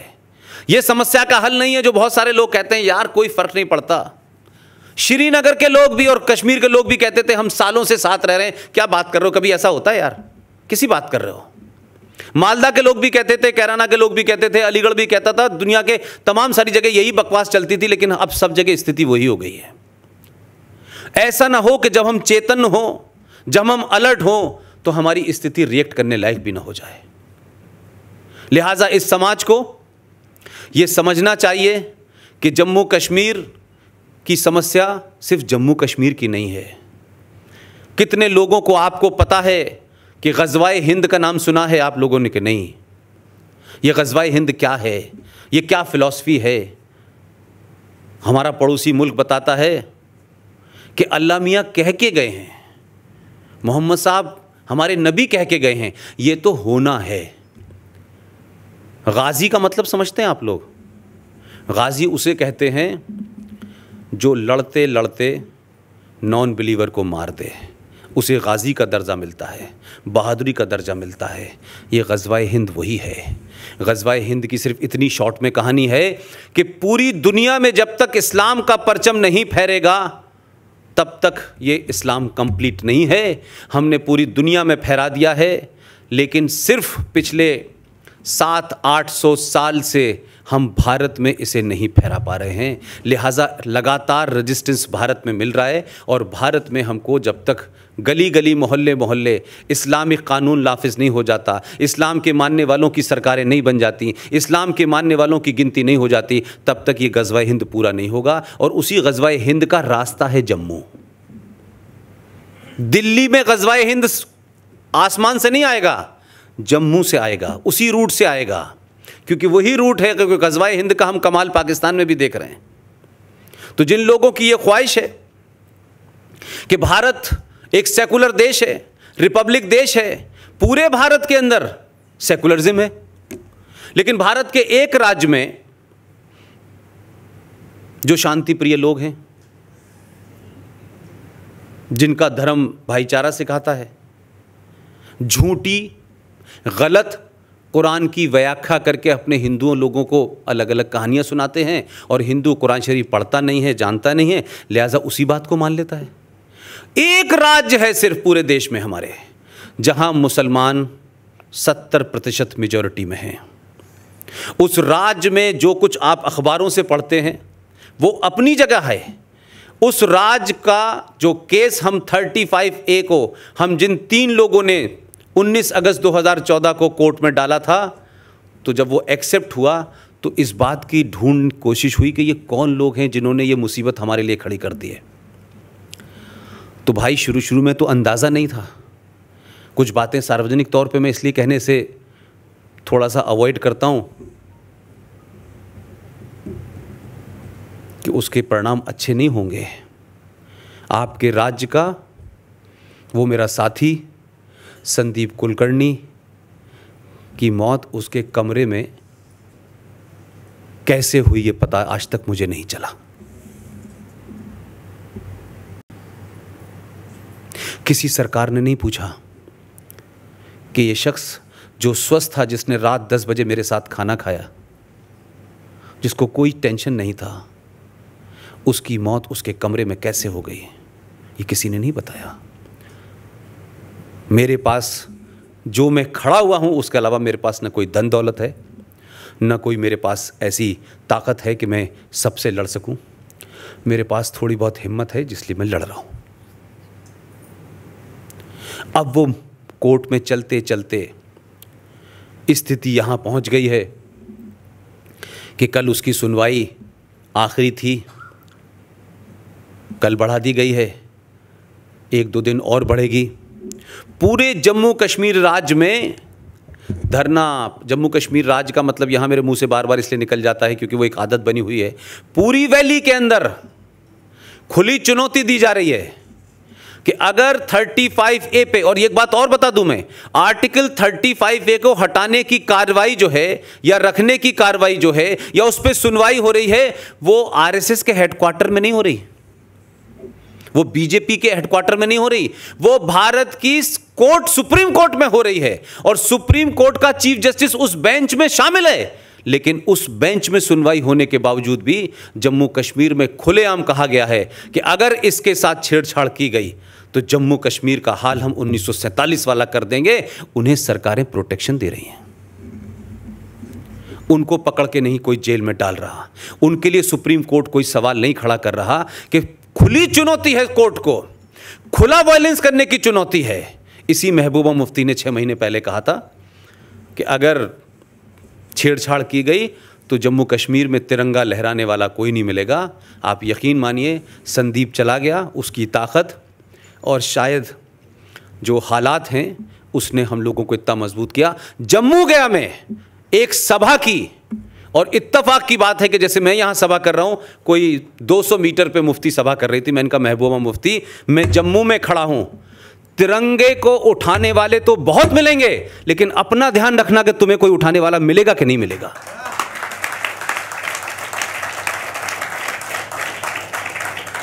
इसलिए मैं कह रहा हूं कि इसकी प्रतिक्रिया पूरे देश में होनी चाहिए। यह चंद लोगों का काम नहीं है कि कश्मीर में कुछ होगा, पुलिस कुछ करेगी, सरकार कुछ करेगी, कुछ हिंदूवादी संगठन बोलेंगे। ना, इस देश में जो राष्ट्र से प्रेम करता है, वो हिंदू है, मुसलमान है, सिख है, वो जभी तक राष्ट्र प्रेमी है जब ऐसी बातों पे बोलेगा। ये फ्रॉड नहीं चलेगा, हम दोनों भाई भाई हैं, ये हैं, वो हैं, फलाना है, दिमाग है। लेकिन जब मामला आएगा लार्जर पिक्चर का, तो आप खामोश हो जाएंगे और चंद लोगों को कहेंगे कि भाई आप ही बोलिए ना। ये देश का इशू है। सुप्रीम कोर्ट ने कोई 20 उस पर अब तक हियरिंग हो चुकी हैं। फिर हमारे पास एक संदेशा आता है कि सुप्रीम कोर्ट ने आपकी सारी बातें सुन ली हैं, अब आप जो है, हम डेट आपको नहीं देंगे, हम चैम्बर में बैठ के इसका फैसला करेंगे। तो हमने कहा साहब ये भी कर लीजिए। तो चैम्बर में 3 बार बैठ चुके, अभी तो फैसला आया नहीं है।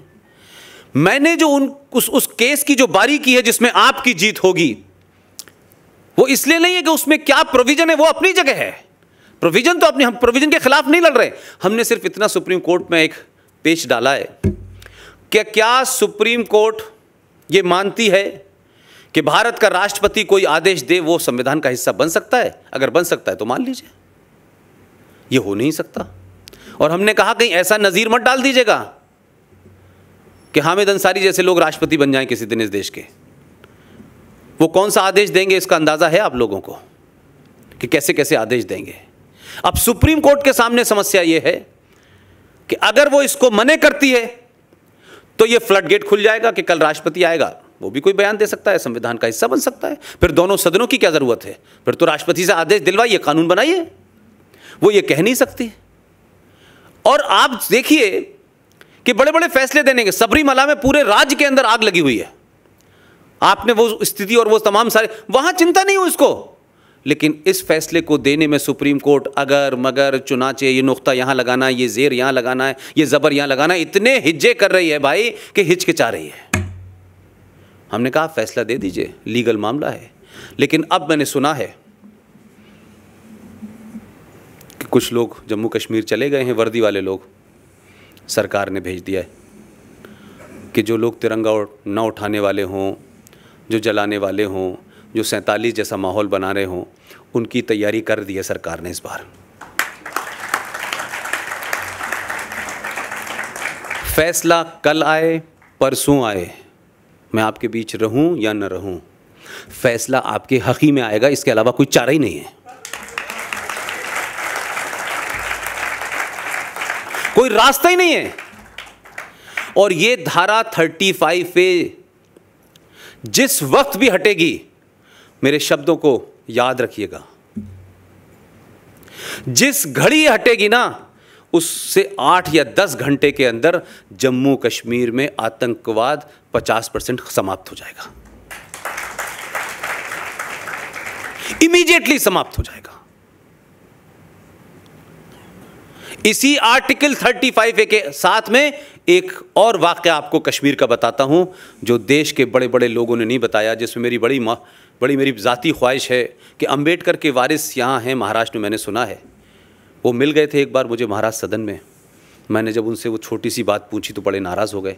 पहले तो उन्होंने ऐसे कहा कि जैसे मतलब मेरा कोई अधिकार ही नहीं है। बोले आप कौन होते हैं? मैंने कहा मैं भारत का नागरिक हूँ, बहुत सारे काम करता हूँ, ये भी काम करूँगा मैं। तो उनको हिल गए बेचारे, बोले हमें तो ये पता नहीं था। मैंने कहा आपको बहुत कुछ नहीं पता था, लेकिन सब कुछ आप ही को पता होता है भाई।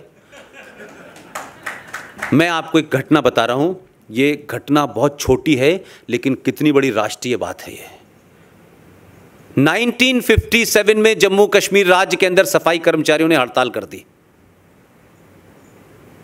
क्योंकि शेख साहब को लगा कि हम तो करते हैं, हमारे किए कराए पे कोई दूसरा पानी डालेगा, हम क्यों करेंगे, हम तो शेख साहब हैं। तो महामारी फैल गई जम्मू कश्मीर में, और उस वक्त के प्राइम मिनिस्टर जम्मू कश्मीर के बख्शी गुलाम मीर साहब ने अपने 2 कारिंदों को कहा कि भाई इसको संभालो किसी तरीके से, ये तो महामारी फैल गई है।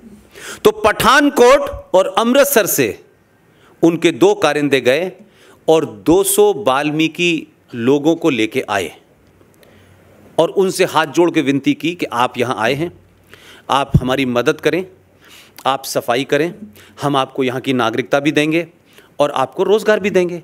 अब 1957 में उस वक्त के वाल्मीकियों की क्या मानसिक दशा होगी, देश आज़ाद हुआ था, जिसको जो मिल गया उन्होंने वो कर लिया बेचारों ने। वो 200 परिवार वहाँ रहने, 200 लोग रहने लगे। देखिए, मैं इसलिए कह रहा हूँ कि ये काम आप सब कर सकते हैं, अलग अलग जगह बहुत सारे काम आप कर सकते हैं, इसमें कोई भीड़ की ज़रूरत नहीं है, थोड़ा सा समय निकालने की है। न मैं कश्मीर का हूँ, न मेरे बाप दादा कश्मीर के हैं, मेरी पढ़ाई जहाँ हुई है वो बिल्कुल एंटी थीसिस थी। नौकरी भी जीवन में मैंने बहुत सारी ऐसी जगह की जो मेरी सोच के एंटी थीसिस थी, लेकिन वो नौकरी थी, इसलिए उसको छोड़ा मैंने ताकि मैं थीसिस पे बात करने लगूँ, ठीक ठाक बात करने लगूँ, क्योंकि वहाँ मुझे दूसरी बातें इसलिए कहनी होती थी कि मैं नौकरी कर रहा था।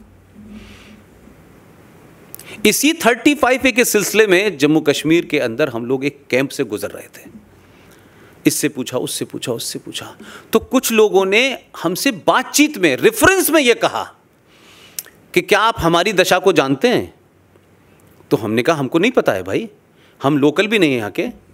बस कोई 60-70 साल का बुजुर्ग, लकड़ी की तरह सूखा, उसकी बीवी ज़मीन पे बैठी हुई थी, जम्मू कश्मीर के राज्य की बात बता रहा हूँ मैं आपको।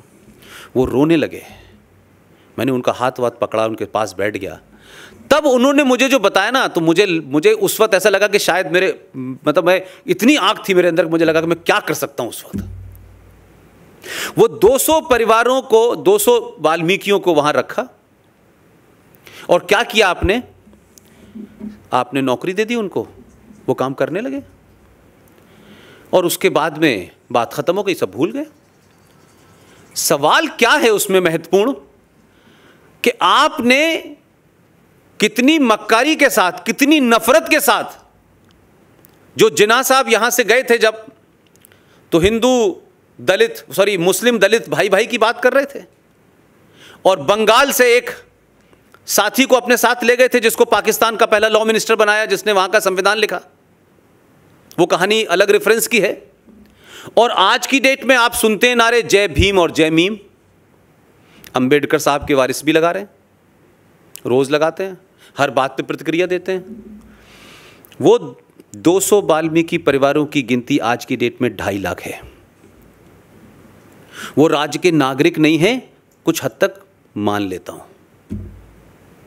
आपने जम्मू कश्मीर के संविधान में एग्जीक्यूटिव ऑर्डर पास किया 6.7.8.9। आप सोचिए, हम किससे उम्मीद कर रहे हैं, किससे भाईचारे की बात कर रहे हैं भाई? किन लोगों के लिए हम ये मान के चल रहे हैं कि देश पे संकट होगा तो ये आगे खड़े होंगे? किन लोगों से बात कर रहे हैं? और हम 70 साल से सामूहिक साथ उनको आगे बढ़ाए जा रहे हैं। कश्मीरियत, जमहूरियत, जने क्या क्या बकवास करते हैं हम लोग। उन्होंने उनको साथ क्या नाजायज़ किया कि उस एग्जीक्यूटिव ऑर्डर के माध्यम से जम्मू कश्मीर के संविधान में बख्शी गुलाम मीर साहब कितने मक्कार आदमी होंगे, कितना सुपीरियरिटी कॉम्प्लेक्स होगा, कितने मुसलमान और पठान और सैयद होने का उनके अंदर घमंड होगा। उस एग्जीक्यूटिव ऑर्डर ने ये लिखा है कि जम्मू कश्मीर राज्य में ये जो 200 लोग आए थे, इनको नागरिकता नहीं मिल सकती, क्योंकि सन 1957 का मामला है, क्योंकि 1954 में आपने वो धारा लगा ली थी। उसके अलावा जो खतरनाक बात लिखी है, जो शर्मनाक है, वो ये लिखी है कि जम्मू कश्मीर राज्य में ये लोग रहेंगे, पढ़ेंगे, लिखेंगे, MBBS करेंगे, डॉक्टर बनेंगे, इंजीनियर बन सकते हैं, सब कुछ हो सकता है, लेकिन जम्मू कश्मीर राज्य में सिर्फ ये भंगी की नौकरी करेंगे। ये संवैधानिक तौर पे लिखा गया है भाई साहब, ये किसी ने भाषण नहीं दिया। लेकिन यह बात 1957 से चल रही है। लेकिन इस देश में मुझे बताइए किस नेता ने आपको यह बताया? यह बात कोई ऐसी नहीं है कि किसी का स्टेटमेंट है, यह संविधान में उसको लीगलाइज करके गए हैं और सन 1957 से वो चल रहा है। वो 2.5 लाख परिवारों की एक लड़की मुंबई आई आपके शहर में और आपने उसको पढ़ा लिखा के बड़ा बनाया। सीमा गिल उसका नाम है। और जब वो राज्य में वापस गई, जिसके कारण हमें यह सब पता चला, जब वो वापस गई तो उसने नौकरी मांगी जम्मू में और अपने सारे सर्टिफिकेट लगाए, कहा कि मैं राज्य में ये नौकरी निकली है, मैं ये चाहती हूँ। उससे एक छोटे से अदने ने क्लर्क ने ये कहा कि अपना पीआरसी लेके आइए आप, परमानेंट रेजिडेंट सर्टिफिकेट। वो लड़की यंग लड़की थी, जैसे हमारे देश में तमाम और राज्यों की लड़कियां वैसी बेचारी वो उस तरह से घूम घाम रही थी। उसने ढूंढते ढूंढते पता चला कि अरे साहब ये तो पीआरसी तो हमें मिले ही नहीं है, हम तो यहाँ के नागरिक ही नहीं हैं। वो टॉपर है, लेकिन जम्मू कश्मीर राज्य में शेख साहब की गंदगी उठाने का काम है, उसका और कोई काम नहीं है। आप कहते हैं जय भीम और जय मीम, मुसलमान होने का दावा करते हैं, मुसलमान के नाम पे सुबह से लेकर शाम तक कुरान के बारे में बताते हैं कि इसमें अल्लाह ने यह कहा है सब बराबर हैं, अल्लाह की मखलूक बराबर है, हमारे यहां ना कोई छोटा है ना बड़ा है, ना हमारे यहां कोई भेदभाव होता। लेकिन महबूबा मुफ्ती और अब्दुल्ला, तुम बताओ कि तुम कितने बड़े मक्कार हो। तुमने 200 लोगों को, जो बेचारे गरीब थे, जो अशिक्षित थे, जो दबे कुछ लोग थे, तुमने उनके साथ संविधान में इतना बड़ा पाप करके चले गए। और तुम्हारा बाप पूछता है कि कश्मीर तुम्हारे बाप का नहीं है? तुम्हारे बाप का पाप है कश्मीर। हमारे देश में कोई प्रतिक्रिया नहीं हुई। मायावती उत्तर प्रदेश के मुंह से मैंने कभी नहीं सुना, अंबेडकर के रिश्तेदारों से कभी नहीं सुना, दलितों के नाम पर राजनीति होती है मैंने नहीं सुना। 130 सीटें SC ST की रिजर्व में पार्लियामेंट में, एक शब्द मैंने पिछले 5 साल में जब से मैं इस समस्या से लड़ रहा हूं मैंने नहीं सुना। फ़कत यह है कि दीपक मिश्रा साहब जब इसकी सुनवाई कर रहे थे तो हमने उन लोगों को बुलाया कि भाई आप एक अर्जी दें, तो दीपक मिश्रा साहब वो शॉक्ड, उनको ये अंदाज़ा ही नहीं था। बोले ऐसा हो रहा है? मैंने कहा ये लोग खड़े हुए हैं, ये कागज़ है, ये जम्मू कश्मीर का संविधान है, ये एग्जीक्यूटिव ऑर्डर है, ये पढ़ लीजिए।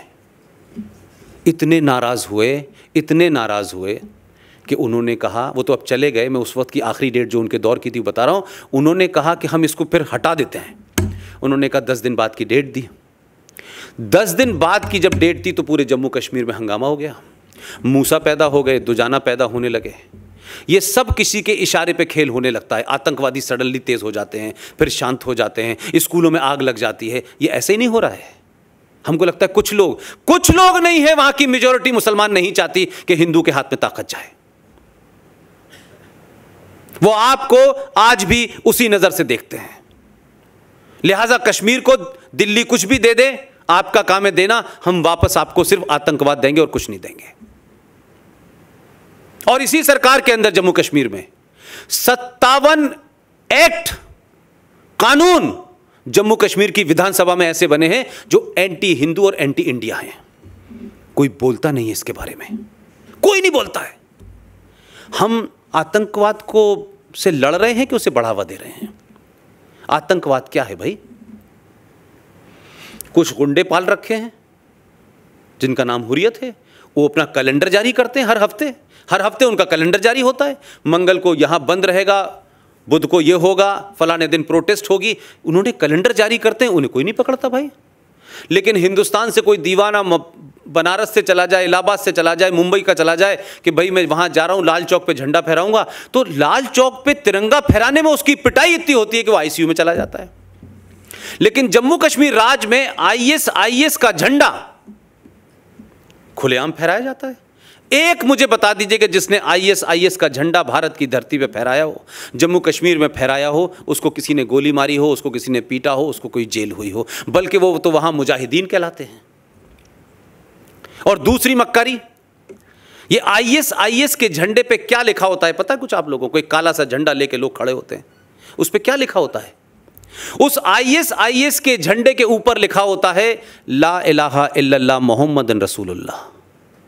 कुरान मजीद का पहला कलमा जो है उस झंडे पे लिखा होता है। मुसलमान उसको लेके चलते हैं। और उसको आगे रख के पुलिस पे, आर्मी पे गोली चलाते हैं, उनके ऊपर तेजाब फेंकते हैं। मेरा एक सवाल उन मुसलमानों से है जो इस्लाम के बड़े पक्के मुसल्लत ईमान है, जिनका, जो कुरान की हदीसों का हवाला देते हैं, आयतों का हवाला देते हैं, जो डेनमार्क के अंदर कोई आदमी मोहम्मद साहब की शान में गुस्ताखी करते हुए उनकी शान में कुछ ऐसा कर देता है कि उनकी कार्टून बना देता है, और उस कार्टून बनाने से इस देश में बनता डेनमार्क में है, भावनाएं दिल्ली में भड़क जाती हैं, अलीगढ़ में, रामपुर में, आजमगढ़ में दंगे होने लगते हैं। लाहौर में था जब ये घटना घटी, वहाँ भी दंगे हो रहे थे। मैंने कहा मोहम्मद से इतना प्यार अच्छा लगता है, हमको भी होना चाहिए, आपके पैगंबर हैं भाई। लेकिन हिंदुस्तान के मुनाफिक और मक्कार मुसलमान, मुझे ये बताओ, तुम मोहम्मद का नाम लेके ISIS के झंडे पे जब कुरान शरीफ का पहला कलमा लिख करके तुम कहते हो ला इलाहा इल्लल्लाह, और उस एक सर्किल में लिखते हो अल्लाह, मोहम्मद और रसूल, तो ये तुमको शर्म नहीं आती कि अल्लाह का नाम आतंकवाद के लिए इस्तेमाल हो रहा है? पहला कलमा आतंकवाद के लिए इस्तेमाल हो रहा है, पुलिस पे गोली चलाने के लिए हो रहा है। लिहाजा मेरा मानना है कि तुम मक्कार हो। तुम डेनमार्क में कार्टून बनाने वाले आदमी के खिलाफ फतवा जारी करते हो। एक आदमी सलमान रश्दी ने कुरान शरीफ के बारे में कुछ लिख दिया, तुम फतवा जारी करके उसको मारने की बात करते हो। एक औरत जिसको उसके अपने घर वालों ने सताया हो, कम्युनिस्टों की सरकार में रही हो, रात रात भर भागती रही हो, हमारी दोस्त है, वो एक अलग बात है, लेकिन दिल्ली में वो औरत आज भी अंडरग्राउंड रहती है, उसके टेलीफोन नंबर पे बात नहीं हो सकती है। उस तस्लीमा नसरीन को उसने कुछ लिख दिया था, गलत नहीं लिखा है उसने, वो आज भी दृढ़ है अपनी बात पे। उसका तो कत्ल तुम करते हो भाई, लेकिन मोहम्मद की शान में ISIS का झंडा बन जाता है। अल्लाह मोहम्मद का नाम लेकर के लोग झंडा चलाते हैं, अल्लाह मोहम्मद का नाम लेकर के इस देश में कत्लो गारत करते हैं। तुम उनके खिलाफ क्यों नहीं आवाज उठाते हो, उनको क्यों नहीं मारते हो, ये भी बताओ। ये जैश-ए मोहम्मद क्या है भाई? ये क्या जैश-ए मोहम्मद है? जैश-ए मोहम्मद का नाम जानते हैं आप? क्या है इसका मतलब? सल्लल्लाहु अलैहि वसल्लम, प्रॉफिट मोहम्मद साहब की फौज। अब अल्लाह के नाम से, मोहम्मद के नाम से आप दुनिया के क्रूर काम कर रहे हो। अल्लाह ने कहा है या नहीं कहा, यह डिबेट अलग हो सकती है, लेकिन अल्लाह के मानने वाले मोहम्मद का नाम लेके आतंकवादी संगठन बनाते हैं। न पाकिस्तान में कोई बोलता है, न भारत का मुसलमान कोई बोलता है। अगर गलती से कोई हिंदू मोहम्मद साहब की शान में कुछ कह दे तो तलवार उठा लेते हैं। तो ये तलवार अल्लाह ने सिर्फ हिंदुओं को मारने के लिए उठाई थी कि मुसलमानों से भी कहा था कि अगर तुम भी उसके खिलाफ जाओगे तो तुम्हें उसके खिलाफ भी तलवार उठानी चाहिए? ये मक्कारी है, ये झूठ और फरेब इस देश में चल रहा है। कोई संगठन दुनिया का ऐसा इस वक्त नहीं है इस्लामिक वर्ल्ड का जिसमें मोहम्मद का नाम ना हो, अल्लाह का नाम ना हो, कुरान का नाम ना हो, शरिया का नाम ना हो, हदीस का नाम ना हो, लेकिन धड़ल्ले से ये व्यापार चल रहा है और डराया जा रहा है। तो ये जैश-ए मोहम्मद नहीं तो किया था, ये जो अभी अभी कश्मीर में हुआ है। और जब ये घटना घटती है तो उसी यूनिवर्सिटी में जिसमें मैं पढ़ा था, वहाँ का एक PhD करा हुआ लड़का लिखता है, क्योंकि कोई उड़ी फिल्म आई है उसमें कुछ कहा है हाउस द जोश, ये शायद उसका कोई, उस लड़के ने जो PhD कर रहा है अलीगढ़ मुस्लिम विश्वविद्यालय में, उसने लिखा हाउस द जैश। इस घटना के बाद उसे पर नहीं पकड़ा किसी ने, उस सोच को वहीं रोका उसने कि वो भारत की सेनाओं पे हमला करने वाले संगठन के बारे में तंज कसते हुए, आपको चढ़ाते हुए लिखता है हाउस द जैश। कुछ नहीं होता उसके ऊपर। इस हमले के बाद नॉर्थ इंडिया के अखबार इधर कितने आते नहीं आते, कोई शहर ऐसा नहीं था उत्तर प्रदेश का, बिहार का, जहां लोगों ने कमेंट करने, लिखने, मैसेज करने में तमाम भारतीय सेना को गाली न दी हो और इस बात का फ़ख्र न करा हो कि 40 फौजियों को जैश-ए मोहम्मद ने मारा है। जिस आतंकवाद से आप समझ रहे हैं कि यह आतंकवाद पाकिस्तान ने किया है, वो तो पैदा हुआ ही इसीलिए है, उस पर तो सेकंड थॉट ही नहीं है। इसको बार बार ये कहना पाकिस्तान ने किया है, पाकिस्तान ने किया है, पाकिस्तान का हाथ है, भाई पाकिस्तान का हाथ नहीं, पाकिस्तान का पैर, गला, सब कुछ है इसमें। लेकिन ये कह देने से बात नहीं बनेगी ना भाई। पाकिस्तान क्या कर रहा है वो समझ में आता है, लेकिन इस देश में आपने 70 साल में गंगा जमुना तहजीब के चलते 500 से ज़्यादा कश्मीर बना दिए हैं। घर घर लड़ाई हो रही है। आपको अंदाज़ा नहीं है, दिल्ली जैसी जगह के अंदर हिंदुओं के घरों के सामने मैं कॉलोनी का नाम देता हूं, गूगल पे जाके सर्च करिए, श्रीनिवासपुरी, साउथ दिल्ली की कॉलोनी है। एक नया हथियार निकला है कि हम अपना धार्मिक डिमॉन्स्ट्रेशन इतना ताकतवर करेंगे कि अगर उसको कोई देगा तो अरे साहब देखिए साहब, हमारी धार्मिक भावनाएं भड़क जाएंगी। उस गली के अंदर नमाज पढ़ने की प्रथा शुरू हो गई कि आप जुमे में 1 घंटा नमाज पढ़ेंगे। उतनी देर तक हिंदू अपनी खिड़कियों को बंद कर लेते हैं, दरवाज़ों को बंद कर लेते हैं। और करा क्या कि धीरे धीरे घर के आप उनके आंगन में चले गए, आप उनकी छतों पे जाने लगे। वो इतना डर गए कि दिल्ली जैसी जगह में श्रीनिवासपुरी से 50 हिंदू परिवार मकान छोड़ के चले गए। ये दिल्ली की बात बता रहा हूं मैं आपको। मालदा में हुआ सबको पता है, कैराना में क्या हुआ सबको पता है, रामपुर में क्या हो रहा है सबको पता है, अलीगढ़ में क्या हो रहा है सबको पता है, लेकिन बाकी जगहों की खबरें ही नहीं आ रही। यह आतंकवाद मेरे लिए ज्यादा खतरनाक है। ये टेलीविजन के ऊपर रहमानी, सलमानी, शैतानी, छोटे भाई का पजामा, बड़े भाई का कुर्ता पहन के अजीब अजीब वेशभूषा में लोग आते हैं, क्या क्या बकवास करते हैं। एक कहता है बाबर ने भारत को सभ्यता दी है, दूसरा कहता है कि औरंगजेब रब्बुल आलमीन था। वो औरंगजेब को महिमा मंडित करते हैं भाई। माफ कीजिएगा, उनको औरंगजेब को महिमा मंडित करने का कोई इरादा नहीं है। वो हर उस शख्स को, वो हर उस मुल्क को महिमा मंडित करते हैं जो भारत और भारत की मेजॉरिटी के साथ खड़ा होता है। हर उस आदमी को महिमा मंडित करते हैं जिसने आपके ऊपर अत्याचार किए हैं। उनका औरंगजेब से कोई संबंध नहीं है। सिर्फ इसलिए कि औरंगजेब ने जो किया, बाबर ने जो किया, शाहजहां ने जो किया, आपको जलील करने के लिए आप लगातार उस कुंठा में रहें, उस इन्फिनिटी कॉम्प्लेक्स में रहें, उस एहसास कमतरी में रहें। इसलिए हर वो चीज के साथ वो वर्ग खड़ा हुआ है जिसमें आपको छोटा बौना दिखाया जा सके। हम आतंकवाद से लड़ाई कतई नहीं लड़ सकते। हम बहुत गलतफहमी में हैं। सेना का काम है, सेना करेगी, आज करेगी, कल करेगी, परसों करेगी, करती रहेगी, ये सिलसिला चलता रहेगा भाई। लेकिन मुझे ये बताएं कि जब ये 40 फौजियों की डेथ हुई तो हमको बड़ा आक्रोश हुआ। अब ये बात कोई और बोलेगा नहीं आपसे, लेकिन आप ज़रा एवरेज लगाइए कि 1971 की वॉर में 1200 सैनिक मरे थे कुल मिलाकर के, और ये जो अभी आखिरी आपकी हुई है सियाचिन वाली, इसमें कोई 650 मरे थे। लेकिन ज़रा सा गूगल पे जाइए और पिछले 2 साल का डाटा निकाल लीजिए, 2 साल का, सिर्फ जम्मू कश्मीर का। छोड़ दीजिए नॉर्थ ईस्ट में क्या हो रहा है, आसाम में क्या हो रहा है, यूपी में क्या हो रहा है, बंगाल में क्या हो रहा है, उसको छोड़ दीजिए। हर 3 या 4 दिन में 2 फौजी मर रहे हैं, आपके इंटरनल आतंकवाद से मर रहे हैं।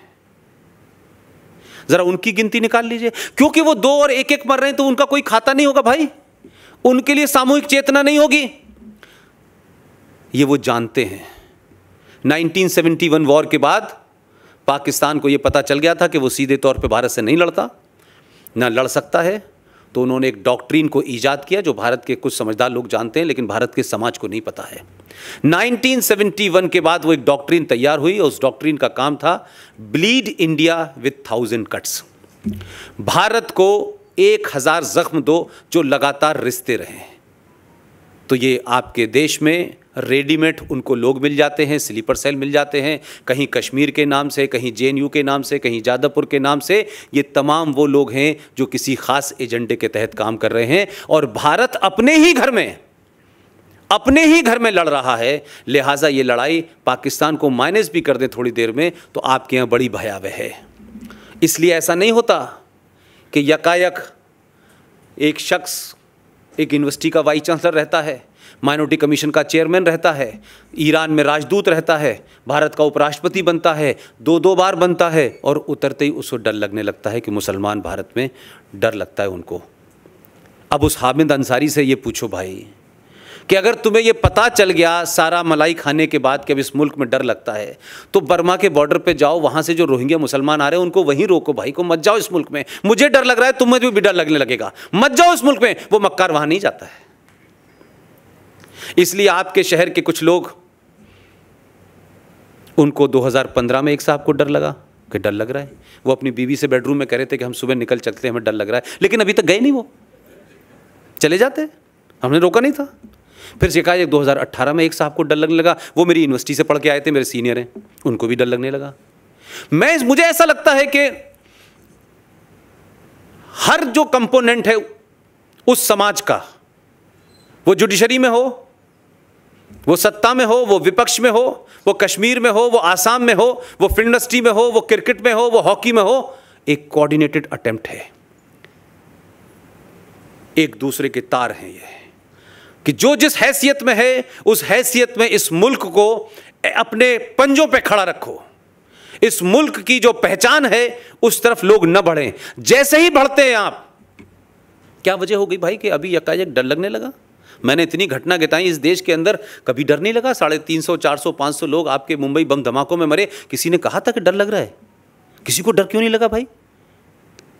लेकिन अब डर शायद इसलिए लग रहा है कि हम जैसे लोग, GD बख्शी जैसे लोग, RSN, सुशील पंडित, गौरव आर्या और तमाम वो ताकतें जिनको लगता था कि 70 साल, हमारे यहाँ कहा जाता है, यूपी में कहावत है कि 7 साल के बाद जो कूड़ा डालने की जगह होती है ना, कहते हैं 7 साल बाद तो उसके भी दिन बदल जाते हैं, और कूड़े के ढेर की जगह कोई मकान बन जाता है, कुछ अच्छी जगह बन जाती है।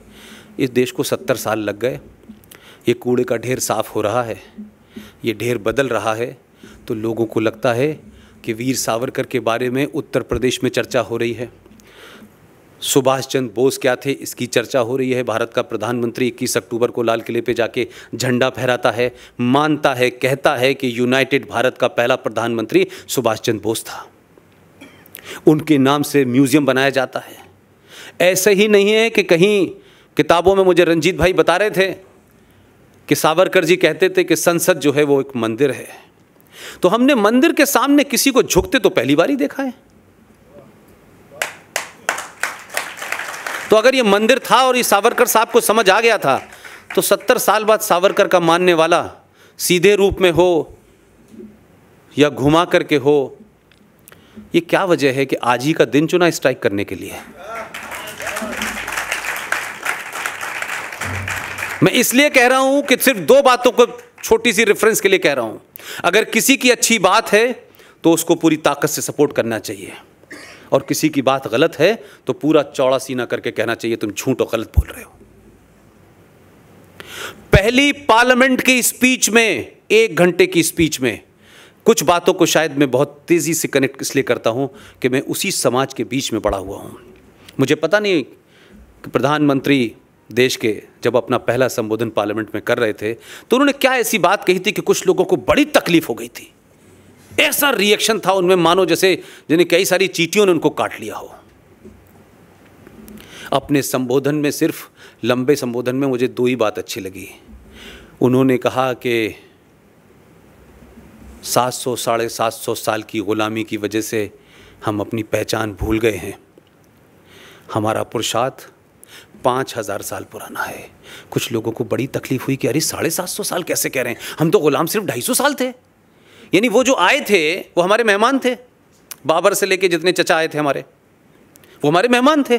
उनको लगा पहली बार इस आदमी ने उस जगह चोट की है जिसको इस देश के अंदर इतिहास में पढ़ाया जाता है। बाबर महान था, अकबर महान था, ये महान था, वो महान था, ये किया। उन्होंने कहा यार ये तो हमारे दौर की बात हो गई। तो हमारे आइकॉन के बारे में तो कह रहा है कि उन्होंने देश को गुलाम बनाया था। तो उनको सबसे पहले तकलीफ हुई। और पहली मन की बात में एक कहानी सुनाई थी। वो कहानी बहुत पुरानी है, मुझे नहीं लगता कि उसमें कोई नई बात है, लेकिन उस जहां वो बैठा हुआ है, जिन संकटों से वो आदमी घिरा हुआ है, उसकी कुछ कुछ एहसास मुझे इसलिए है कि उसके नज़दीक जो सिस्टम कैसे चल रहा है, सिस्टम में कैसे कैसे लोग बैठे हुए हैं, जम्मू कश्मीर के संविधान में क्या हो रहा है, आसाम में क्या हो रहा है, मालदा में क्यों ऐसा हो रहा है, क्या वजह है कि इतने सारे संकटों से घिरे होने की वजह से कुछ बात सीधे तौर पे नहीं कही जा सकती। क्या वजह है कि वीर सावरकर की जयंती पे या उनकी पुण्यतिथि के ऊपर प्रधानमंत्री की एक तस्वीर आती है कि सावरकर को वो फूल चढ़ाते नज़र आते हैं। किन लोगों को तकलीफ़ होती है कि सावरकर के ऊपर फूल क्यों चढ़ा रहा है ये आदमी? सावरकर को तो हमने दफन कर दिया था।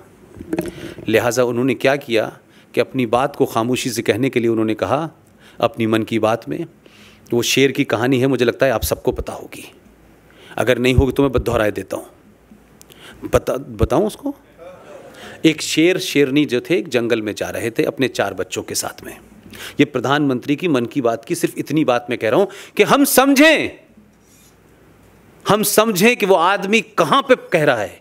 जिसकी ख्वाहिश शायद सावरकर जी की थी, जो बातें सावरकर जी कह के चले गए उसके बारे में पता नहीं, लेकिन वो आदमी कितने धीरे से उन बातों को उस पद पे बैठने के बाद भी कह रहा है। वो अपने समाज को एहसास दिला रहा है, उस समाज से कह रहा है जो समाज सो गया है, उस समाज से कह रहा है जो ये समझता है कि हर काम सरकार का है, सरकार आ गई चली गई, अब सरकार शाम में आए, घंटा बजाए आपके घर का और पूछे कि भाई आप लोगों ने खाना खा लिया, अच्छा खा लिया, मैं जा रहा हूँ। तो ये सरकार से हमारी अपेक्षाएं होती हैं। इस समाज को जगाने के लिए इतने सटिल तरीके से, इतने बिटवीन द लाइन्स कहने के लिए भी आप में हिम्मत होनी चाहिए। उसने कहा कि एक जंगल में एक शेर और शेरनी अपने 4 बच्चों के साथ जा रहे थे। शेर की प्रवृत्ति शिकार करने की होती है। भेड़ियों का एक बहुत सारे भेड़िए जा रहे थे, उनका एक झुंड था। शेरनी और शेर को लगा के शिकार करना चाहिए। वो शिकार करने के लिए शेर और शेरनी दोनों दौड़े और शिकार करने के चक्कर में काफ़ी आगे चले गए। उसके 3-4 बच्चों में से 3 बच्चे तो भाग के वहाँ तक चले गए, एक बच्चा रह गया पीछे और शेर अपने आगे निकल गया और उसके साथ में 3 बच्चे थे, वो चले गए। जो बच्चा अकेला रह गया वो उन भेड़ियों के बीच में बेचारा मिल गया, क्योंकि वो पीछे दौड़ नहीं पाया और वो रहते रहते भेड़ियों के बीच में भेड़ियों जैसी भाषाएँ कर बोलने लगा। वो समझने लगा कि मैं भी भेड़िया हूँ, लेकिन वक्त ये हुआ कि वो रहते रहते उसके अंदर उसके कैरेक्टर जो थे वो भेड़ियों जैसे उसके हो गए। और एक दिन शेर और शेरनी जब जंगल से जा रहे थे, वापस आए तो शेरनी ने अपने बच्चे को पहचान लिया, शक्ल से देख करके ये तो मेरा बच्चा है। उसके पास गई, उससे कहा कि तू शेर का बच्चा है। वो उससे लड़ने लगा, नहीं मैं शेर का बच्चा नहीं हूँ, मैं भेड़िया हूँ। बड़ा हिज्जत हुई, ये बिल्कुल वैसी हुज्जत है जैसे सेकुलरिज्म पे होती है। उसने बड़ा समझाया कि तुम शेर को, वो नहीं माना। उसके बाद शेरनी बड़ी परेशान थी कि कैसे मैं इसको बताऊं कि तू सेकुलर नहीं है। बड़ा समझाया उसने कि तू सेकुलर नहीं है भाई। खैर वो उसको एक जंग वहाँ ले गई कुएं के पास और उससे कहा कि मेरी शक्ल देख और अपनी शक्ल देख, हम दोनों एक ही से हैं। उसने देखा और जैसे उसके बच्चे के चेहरे पे ये आया कि उसको कुछ एहसास हुआ, शेरनी ने दहाड़ लगाई। तो वैसी वो शेर ज़ोर से, बच्चा जो था वो शेर दहाड़ लगाए और उसके बाद बोला कि नहीं मैं तेरा बच्चा हूँ, मैं शेर का बच्चा हूँ। तो हिंदुओं की स्थिति उस भेड़ वाले शेर की तरह हो गई है। इसकी ताकत से मानिए कि आप 5000 साल पुरानी सभ्यता के भाजक हैं। आप किसके, आपके पूर्वज कौन थे, वो कौन लोग थे, कुछ उसका भी गर्व करिए। ऐसा ही नहीं है कि 700 साल के दौर की वजह से आप इतनी हीन भावना के शिकार हो गए हैं कि अपने पुरुषार्थ को आप भूल गए हैं, अपनी पहचान को आप भूल गए हैं। और ये मत कहिए बार बार कि हमारे डीएनए में लिखा हुआ है। हमारे डीएनए का जो भी आइटम था वो उस आदर्श समाज के लिए था, जब समाज में मूल परंपराएं थीं, कुछ कानून थे, कुछ रूल थे। इसलिए हमारा बिहेवियर था कि हम हथियार नहीं उठाते थे, हम तर्क से बात करते थे। लेकिन 5000 साल पुराने हथियार से आज के आतंकवाद से नहीं लड़ सकते आप। आज आपको उसी हथियार की ज़रूरत है जिस हथियार आपके सामने है। लिहाजा ये मत कहिए कि हम तो सदियों से ऐसे ही थे। वो जो आपका एक शेर है, हमारे यहाँ बड़े सारे लोग गाते हैं उस शेर को। वो कहते हैं कि सदियों रहा ज़माना और क्या क्या कहते हैं, हस्ती मिटती नहीं हमारी। मैं अभी नागपुर के भाषण में मैंने कहा भाई कि ये जो गलत फहमी है ना कि हमारी हस्ती मिटती नहीं, सदियों रहा ज़माना हमारा, मैंने कहा अफगानिस्तान में जाओ, वहाँ भी कभी हुआ करती थी तुम्हारी बस्ती, कहीं नहीं मिल रही तुमको देखने को। ये गलत फहमी दिमाग से निकालिए। आज के दौर की लड़ाई आज के दौर से लड़ी जाएगी, आदर्शवाद से नहीं लड़ी जाएगी। मैं आज भी कहता हूं कि हथियार उठाने की आवश्यकता नहीं है, लेकिन आप ये तो देखिए भाई कि अभी तो आपने एक ही बार बटन दबाया है सही जगह, एक ही जगह बटन दबाया है। हमारे हजारों काम, मेरी निजी ख्वाहिशें, मेरी प्रायोरिटी के सरकार को ये करना चाहिए, ये करना चाहिए, नहीं हुई, कोई दिक्कत नहीं। मेरी सबसे बड़ी प्रायोरिटी ये है, मंदिर बनेगा नहीं बनेगा विषय है, चलता रहेगा, लेकिन वहां मस्जिद तो नहीं बनने जा रही। एक बहुत सारी चीजें होंगी जिससे लोग सरकार से नाराज होंगे, मोदी से नाराज होंगे, उन्हें पूरा अधिकार है नाराज होने का।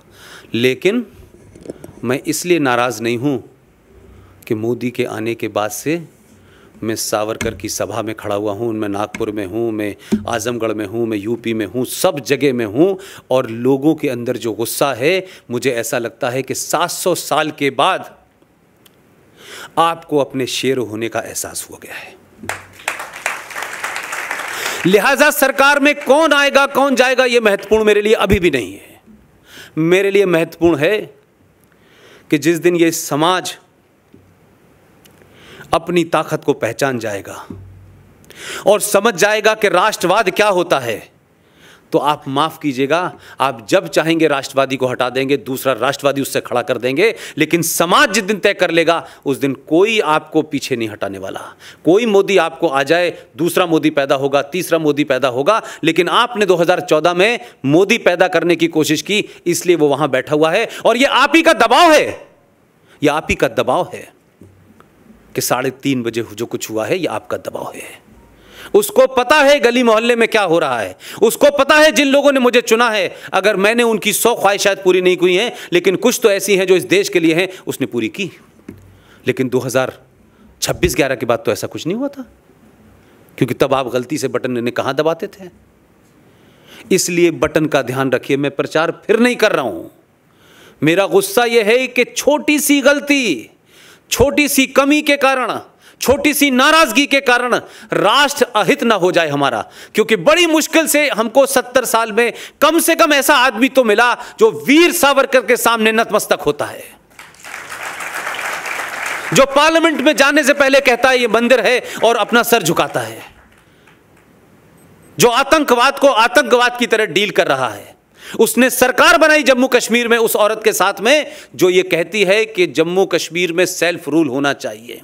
बहुत लोगों ने बड़े सवाल उठाए, मैंने उनसे तब भी कहा कि थोड़ा सा समय लो। तुमको पता ही नहीं है जम्मू कश्मीर की विधानसभा में जाओगे जब तुमको पता चलेगा वहां क्या हो रहा है। उस 2 साल में बहुत चीजें पता चल गई हैं। और वो जो मैडम जिनके कंधों पे चीफ मिनिस्टर बनी हुई थी, अब सुबह शाम चिल्ला रही हैं। उनको पता नहीं है कि यहाँ ये आया क्यों था फकीर झोला लेकर के। वो ले गया है कागज़ यहाँ से निकाल करके सारे, अब हिसाब ले रहा है तुमसे पूरा। अब तुमको सूद समेत देना पड़ रहा है, अब तुम्हारी समझ में नहीं आ रही है। तो अब तिरंगे को भी गाली दे रही हो और कश्मीरियत को भी गाली दे रही हो और जमहूरियत भी खतरे में है। जमहूरियत खतरे में नहीं है। इस देश का मक्कार मुनाफिक जो इस मुल्क को ग़ज़वा-ए हिंद में लाना चाहता है, जो निज़ाम मुस्तफ़ा स्थापित करना चाहता है, उन लोग ज़रूर ख़तरे में हैं। कुरान मजीद में 2-3 चीज़ें कह के बात अपनी समाप्त करूँगा मैं। पता नहीं आप लोग कुरान नहीं पढ़ते, मेरी हाथ जोड़ के विनती है कि इस देश का हिंदू, आप जिस भाषा में चाहते हैं कुरान अवेलेबल है, कुरान शरीफ पढ़ लीजिए। उसको धार्मिक किताब समझ के मत पढ़िए। आप मानिए कि किताब है, जैसे प्रेमचंद की कहानी पढ़ते हैं, जैसे सावरकर का इतिहास पढ़ते हैं, आप उसे सिर्फ पढ़ डालिए। पढ़ने के बाद जो भी कुछ मैं कह रहा हूं, मुझसे 1000 गुना आप यही बात कहने लगेंगे। उसमें जो लिखा हुआ है उसको छुपाया गया है, जो नहीं लिखा है उसका प्रचार किया जा रहा है। और पूरी दुनिया के अंदर उसी कुरान की आयतें, हदीस का जिक्र कर करके पूरी दुनिया में हत्याओं को, आतंकवाद को जस्टिफाई ठहराया जा रहा है। चाहे अलकायदा हो, जैश मोहम्मद हो, हुर्रियत हो, तमाम जगह कुरान का ही हवाला दिया जा रहा है। और वही लोग दे रहे हैं, कोई हिंदू पंडित नहीं दे रहा है, मौलवी मुफ्ती दे रहे हैं हवाला उस कुरान का। भाई पेज नंबर 3 पे ये लिखा है, पेज नंबर 8 पे ये लिखा है, पेज नंबर 6 पे ये लिखा है। भाई उसको आप तो पढ़ लें, आप पढ़ नहीं रहे और वो आपको बता नहीं रहे। तो आपने एक गलत नैरेटिव क्या चलाया देश में कि मंदिर भगवान का घर है, मस्जिद अल्लाह का घर है।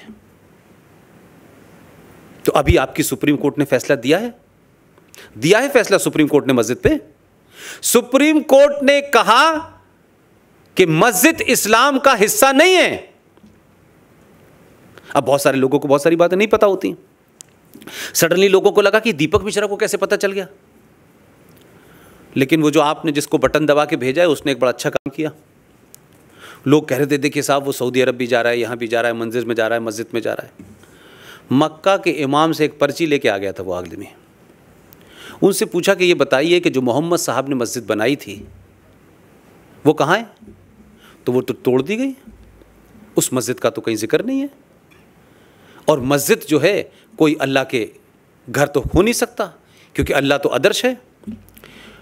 कम्युनिटी सेंटर का कंसेप्ट है कि जब तिजारत होती थी, मोहम्मद साहब की पहली पत्नी बड़ी व्यापारी थी, खतीजा उनका नाम था, उनके यहाँ से सामान आता था हिंदुस्तान, 6 महीने बाद वापस जाता था। तो उस ज़माने पे लोग ऊँटों पे सवारी करते थे, जाते थे, एक बड़ा सा कम्युनिटी हॉल था, वहाँ लोग सो जाते थे, नहाते थे, धोते थे और उठ के वहीं नमाज़ पढ़ लेते थे। तो वो कम्युनिटी सेंटर होता था। कोई अल्लाह का घर, कोई पवित्र जगह, कोई ऐसी जगह कि जो कहीं तोड़ दी जाएगी तो उस पर बवाल मच जाएगा, ये नहीं था। जो हमारे साहब जब वहाँ गए तो मक्का के उससे 2 पर्ची लिखवा के लाए कि भाई ये बताएं ये क्या है।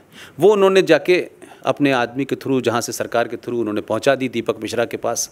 तो जो मुसलमान जब गए थे बहुत चिल्ला चिल्ला के, कैसे आप कह सकते हैं साहब कि मस्जिद अल्लाह का घर नहीं है, कुरान में लिखा है और इसमें लिखा है, फलाना लिखा है, खूब चिल्लाया। दीपक मिश्रा ने पर्ची निकाली और दिखा के बताओ मक्का के बड़े इमाम से ज़्यादा बड़े इमाम हो तुम क्या? एक नहीं बोला, बोले नहीं नहीं नहीं वो ऐसा नहीं था साहब, वो ऐसा हो गया होगा, फलाना हो गया। उसके बाद कोई रिव्यू पिटीशन नहीं आई। लेकिन ये साबित हो गया इस देश में कि 70 साल से मस्जिद के नाम पे आपको लूटा गया, डराया गया। जब मस्जिद पवित्र ही नहीं है, मस्जिद इस्लाम का हिस्सा ही नहीं है, तो वो तो एक रेस्टोरेंट है जैसे इस्लाम वहाँ सऊदी अरब में तोड़ दिया जाता है। रोज़ मस्जिदें टूटती हैं वहाँ पे, मस्जिद का कोई कंसेप्ट ही नहीं है। तो इसी किस्म के फ्रॉड इस देश में सिर्फ इसलिए हो रहे हैं कि आप उनकी कमियों को और कमज़ोरियों को नहीं जानते हैं, और वो आपको डरा डरा के बाबरी मस्जिद के बारे में कहने लगे कि साहब ये मस्जिद शहीद हो गई है, आपने काशी में क्या किया है, आपने मथुरा में क्या किया है। तो मैं इस समाज से पूछता हूँ भाई कि क्यों आपने ठेका ले रखा है क्या, कि आपका ही सारा इस बात का ठेका है कि जब तक कोर्ट कुछ नहीं कहेगी तब तक आप कुछ नहीं करेंगे। भाई जब ये साबित हो गया कि मस्जिद जो है इस्लाम का हिस्सा ही नहीं है, मस्जिद इस लाइक ए रेस्टोरेंट, आज है तोड़ दीजिए, कल दूसरा बना लीजिए। ना उसमें अल्लाह की स्थापना होती क्योंकि अल्लाह हो नहीं सकते, ना उसमें कुरान रखा जाता, नमाज पढ़ने की जगह है, नमाज तो आप जो है सड़कों पे भी पढ़ रहे हैं। तो भाई मथुरा की मस्जिद का या काशी की मस्जिद का इंतज़ार क्यों कर रहे हैं? कोर्ट कहेगी कैसे तोड़िए। अरे आपके घर में किसी ने इंक्रोचमेंट किया है, हटा दीजिए, ख़त्म करिए बात। आप इतना लंबा पकड़ा क्यों करना चाहते हैं भाई? क्या बाबरी मस्जिद आपने कोर्ट से लिखवा के ले गए थे क्या अडवाणी जी, क्या आज हम तोड़ने जा रहे हैं लीगली? अरे वो चली गई, कस्सा खत्म हो गया। अब तो ये तय हो रहा है कि मंदिर कब बनना है, इतने तो तय होना है। तो मैं कह रहा हूं कि चीज़ों को समझने की कोशिश कीजिए। मेरे जीते जी एक फैसला और आएगा, मैंने अभी कुछ उस पर किया नहीं है, अभी कुछ नहीं किया है मैंने। एक फैसला ज़रूर आएगा कि ये जो कब्रिस्तान है ना, ये भी इस्लाम में हराम है। और ये मैं नहीं कह रहा, ठीक है कि मक्का के इमाम की पर्ची लाए थे, लेकिन मैंने भी बहुत कुरान इतनी पढ़ लिया, इमाम लायक तो पढ़ ही लिया मैंने भी। मैं भी बता दूंगा कहाँ है। इस्लाम के अंदर जिन साहब की मौत हो जाती है उनको ज़मीन में दफनाने का रिवाज है। उसके ऊपर मट्टी डालने के बाद उस पर ईंट लगा करके ये सब बनाने का रिवाज नहीं है। मट्टी डाल देते हैं, समय के बाद वो फिर समतल हो जाती है, फिर जीवन वैसे ही चलने लगता है। लेकिन भारत में अजीब व गरीब हमारे यहाँ सियासत है। मैं आज़मगढ़ में था, वहाँ पे जब मैं गया तो मैंने पूछा लोगों से कि भाई ये तो बताओ यार, ये क्या चक्कर है कि कब्रिस्तान की बाउंड्री वॉल बनने के लिए तुमने कहा है कि 400 करोड़ रुपए की मुसलमानों ने डिमांड की है, और मुलायम सिंह कह रहे हैं कि हम 400 रुपये आपको कब्रिस्तान की बाउंड्री बनाने के लिए देंगे। मैं लेट तो नहीं रहा? मैंने कहा भाई थोड़ा सा कॉमन सेंस तो इस्तेमाल करो यार। जो कब्रिस्तान में सो रहा है वो बेचारा सड़क पे आ नहीं सकता, और सड़क वाले की कोई ख्वाहिश नहीं कि इधर चला जाए। तो भाई ये 400 करोड़ रुपए क्यों खर्च कर रहे हो? कोई ख्वाहिश नहीं किसी की, कितनी भी आप लालच देंगे तब भी उधर नहीं जाना चाहता वो, लेकिन हम दीवार बनाने पे तुले हुए। तो हमको नहीं पता है चीज़ों का, लिहाजा हमको ब्लैकमेल हो रहे हैं। इसलिए ये जो आप आतंकवाद देख रहे हैं, ये एक ड्राइव है, ये एक धर्म का हिस्सा है, ये कुछ लोगों का दिमागी फितूल नहीं है, ये उसी से ड्राइव होता है। और वो किताब इस बात की इजाज़त देती है कि एक पन्ने पे वो किताब के आप जाएं तो वो लिखती है कि एक किसी आदमी का कत्ल पूरी इंसानियत का कत्ल है। राइट? हमको लगता है बहुत अच्छी बात है। हम फिर 5वें पन्ने के बाद 8वें पन्ने पे भी तो जाके देखें क्या लिखा है।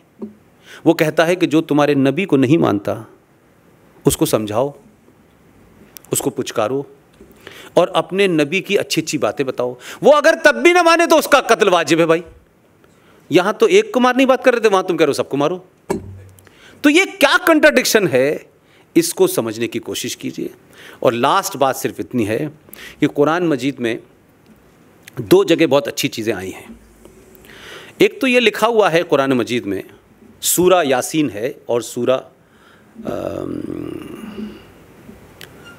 एक और है सूरा निसा। ये क्या कहती हैं? ये कहती हैं कि अल्लाह ने जो उनके मानने वाले थे, जो उनके फॉलोअर थे, उनको हुक्म दिया कि ऐ मेरे मानने वालों, मैंने तुम्हें दुनिया की हर नायब, हर चीज़ से, फलों से, पेड़ों से, हर चीज़ से तुमको मैंने नवाजा है। तुमको ज़िंदगी की हर चीज़ मैंने दी है। तुम्हें कैसे उठना है, कैसे बैठना है, कैसे पानी पीना है, क्या खाना है, नहीं खाना है, रोज़ा, नमाज, ये सब तुम्हें मैंने बताया है। अगर तुम मेरे बताए रास्ते से हटे और तुमने सब वो काम किए जो हिंदुस्तान के मुसलमान कर रहे हैं, तो मैं ज़मीन पर ऐसे लोग भेजूंगा जो तुम्हें मेरे रास्ते पे ले आएंगे।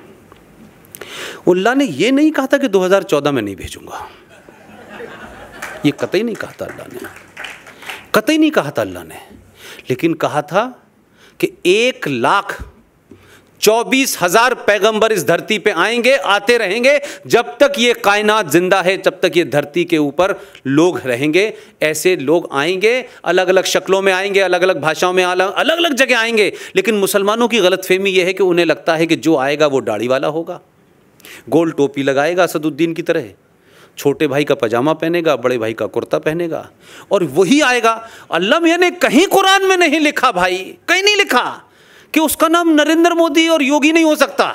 वो भी आएंगे, और तुम जो गलत काम कर रहे हो, जो गैर इस्लामिक काम कर रहे हो, उनको तुम्हें नसो सुधारेगा, मार मार के तुम्हें रास्ते पे लाएगा। आप मुझे बताएं कि क्या नरेंद्र मोदी को वोट इसलिए मिला था कि मुसलमान जो गैर इस्लामिक काम कर रहे थे, कि अपनी औरत को, अपनी बेगम को आप इसलिए तलाक दे रहे थे कि चाय ठंडी हो गई, मोबाइल देर से क्यों उठाया, तलाक तलाक तलाक। या आपने जो 2020 मैच खेलना शुरू कर दिया था भाई, ये गैर इस्लामिक, गैर कुरानिक था।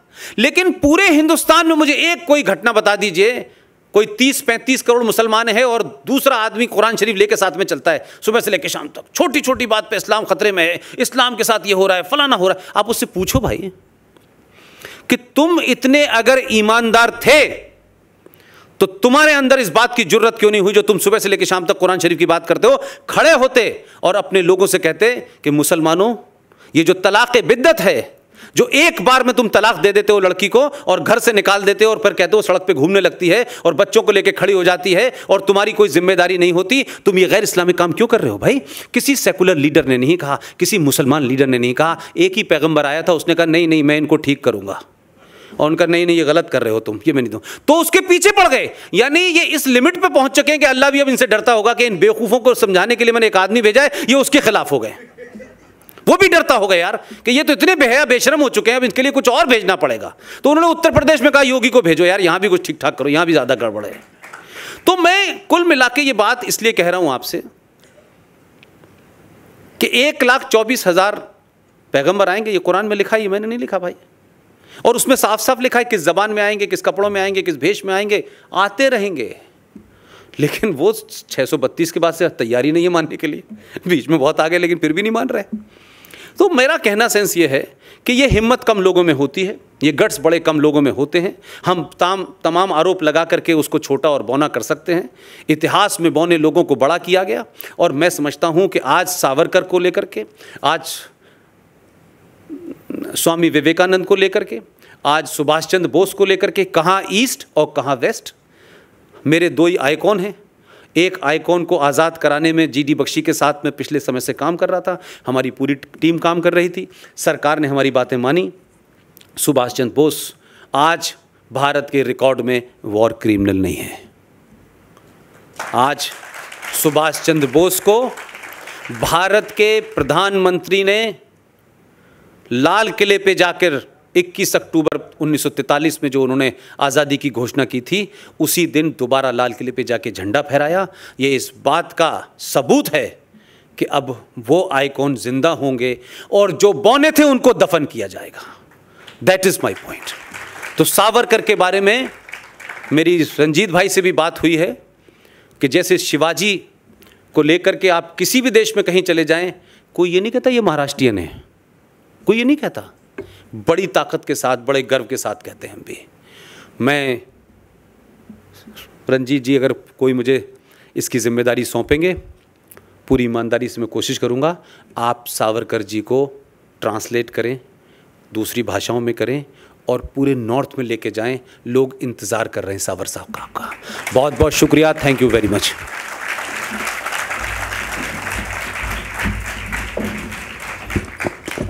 बसा जरा, जाऊ नका. कार्याध्यक्षीय समारोप एकदा जोरदार टाळ्या झाल्या पाहिजे.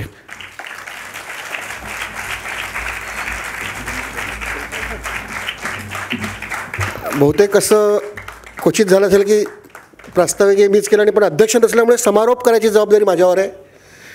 थोडक्यात सांगतो, आज खूप चांगलं यांनी भाषण दिलं आहे, पण घरी जाऊन विसरू नका, कारण हे आपल्या हिंदू समाजाचं मुळातच एक चांगलं भाषण दिलं, समाधानात घरी जाईल की कोणीतरी चांगलं मला ऐकवलं, ह्याच्यावर आपल्याला काम करायचं आहे.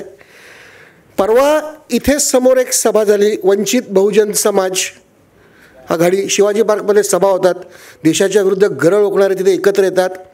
पुष्पेंद्र जी, मैं आपको वचन देता हूँ कि 1 साल में हम लोग शिवाजी पार्क पे आपकी सभा रखेंगे, वहाँ 1 लाख लोग आएंगे, क्योंकि ये विचार आगे जाना चाहिए. एक जो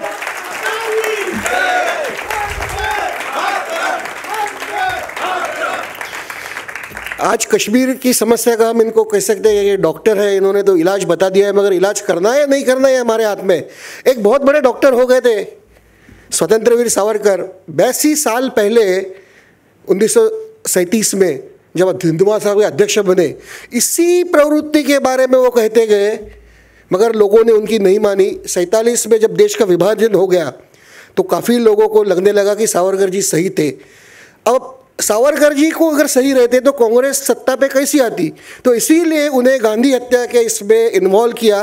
वो छूट भी गए कोर्ट से, मगर उनको इतना बदनाम किया गया कि उनके जो उनकी सोच थी वो कभी सरकार ने मानी नहीं. उनको बदनाम करते, क्योंकि सावरकर के विचार से चलते तो फिर आप जनता का भला करना एक ही आपके हाथ में होता है.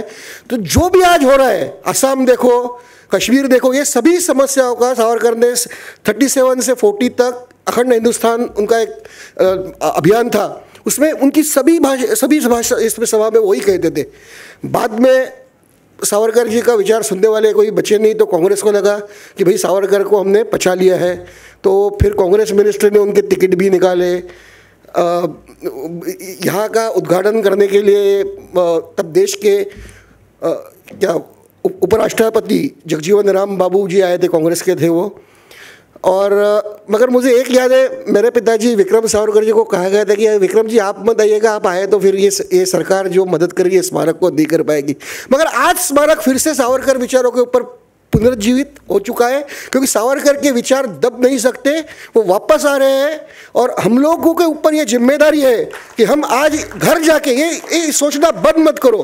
पुष्पेंद्र जी, मुझे तो लगा था आप इतने सब जगह जाके व्याख्यान दे रहे हैं, एक कारवा बनना चाहिए था, वो नहीं बना है. आज जो भावना हमारे मन में जागृत हो गई है, मगर वो भावनाओं को, वो विचारों को कृति में बदलने की जरूरत है. और मैं आपको वचन देता हूँ कि कम से कम यहाँ जितने हैं, तो मैं तो आपके साथ हूँ पक्का. धन्यवाद. वंदे मातरम.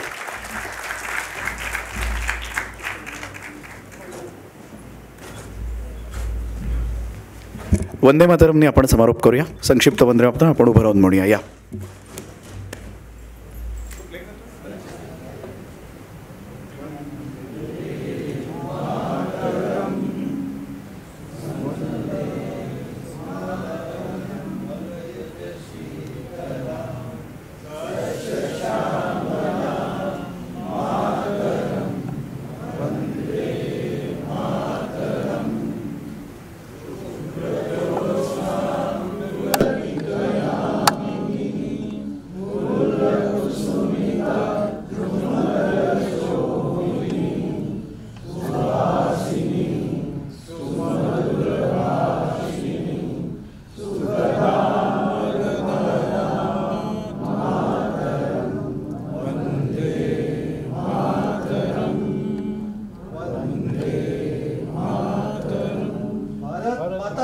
जय.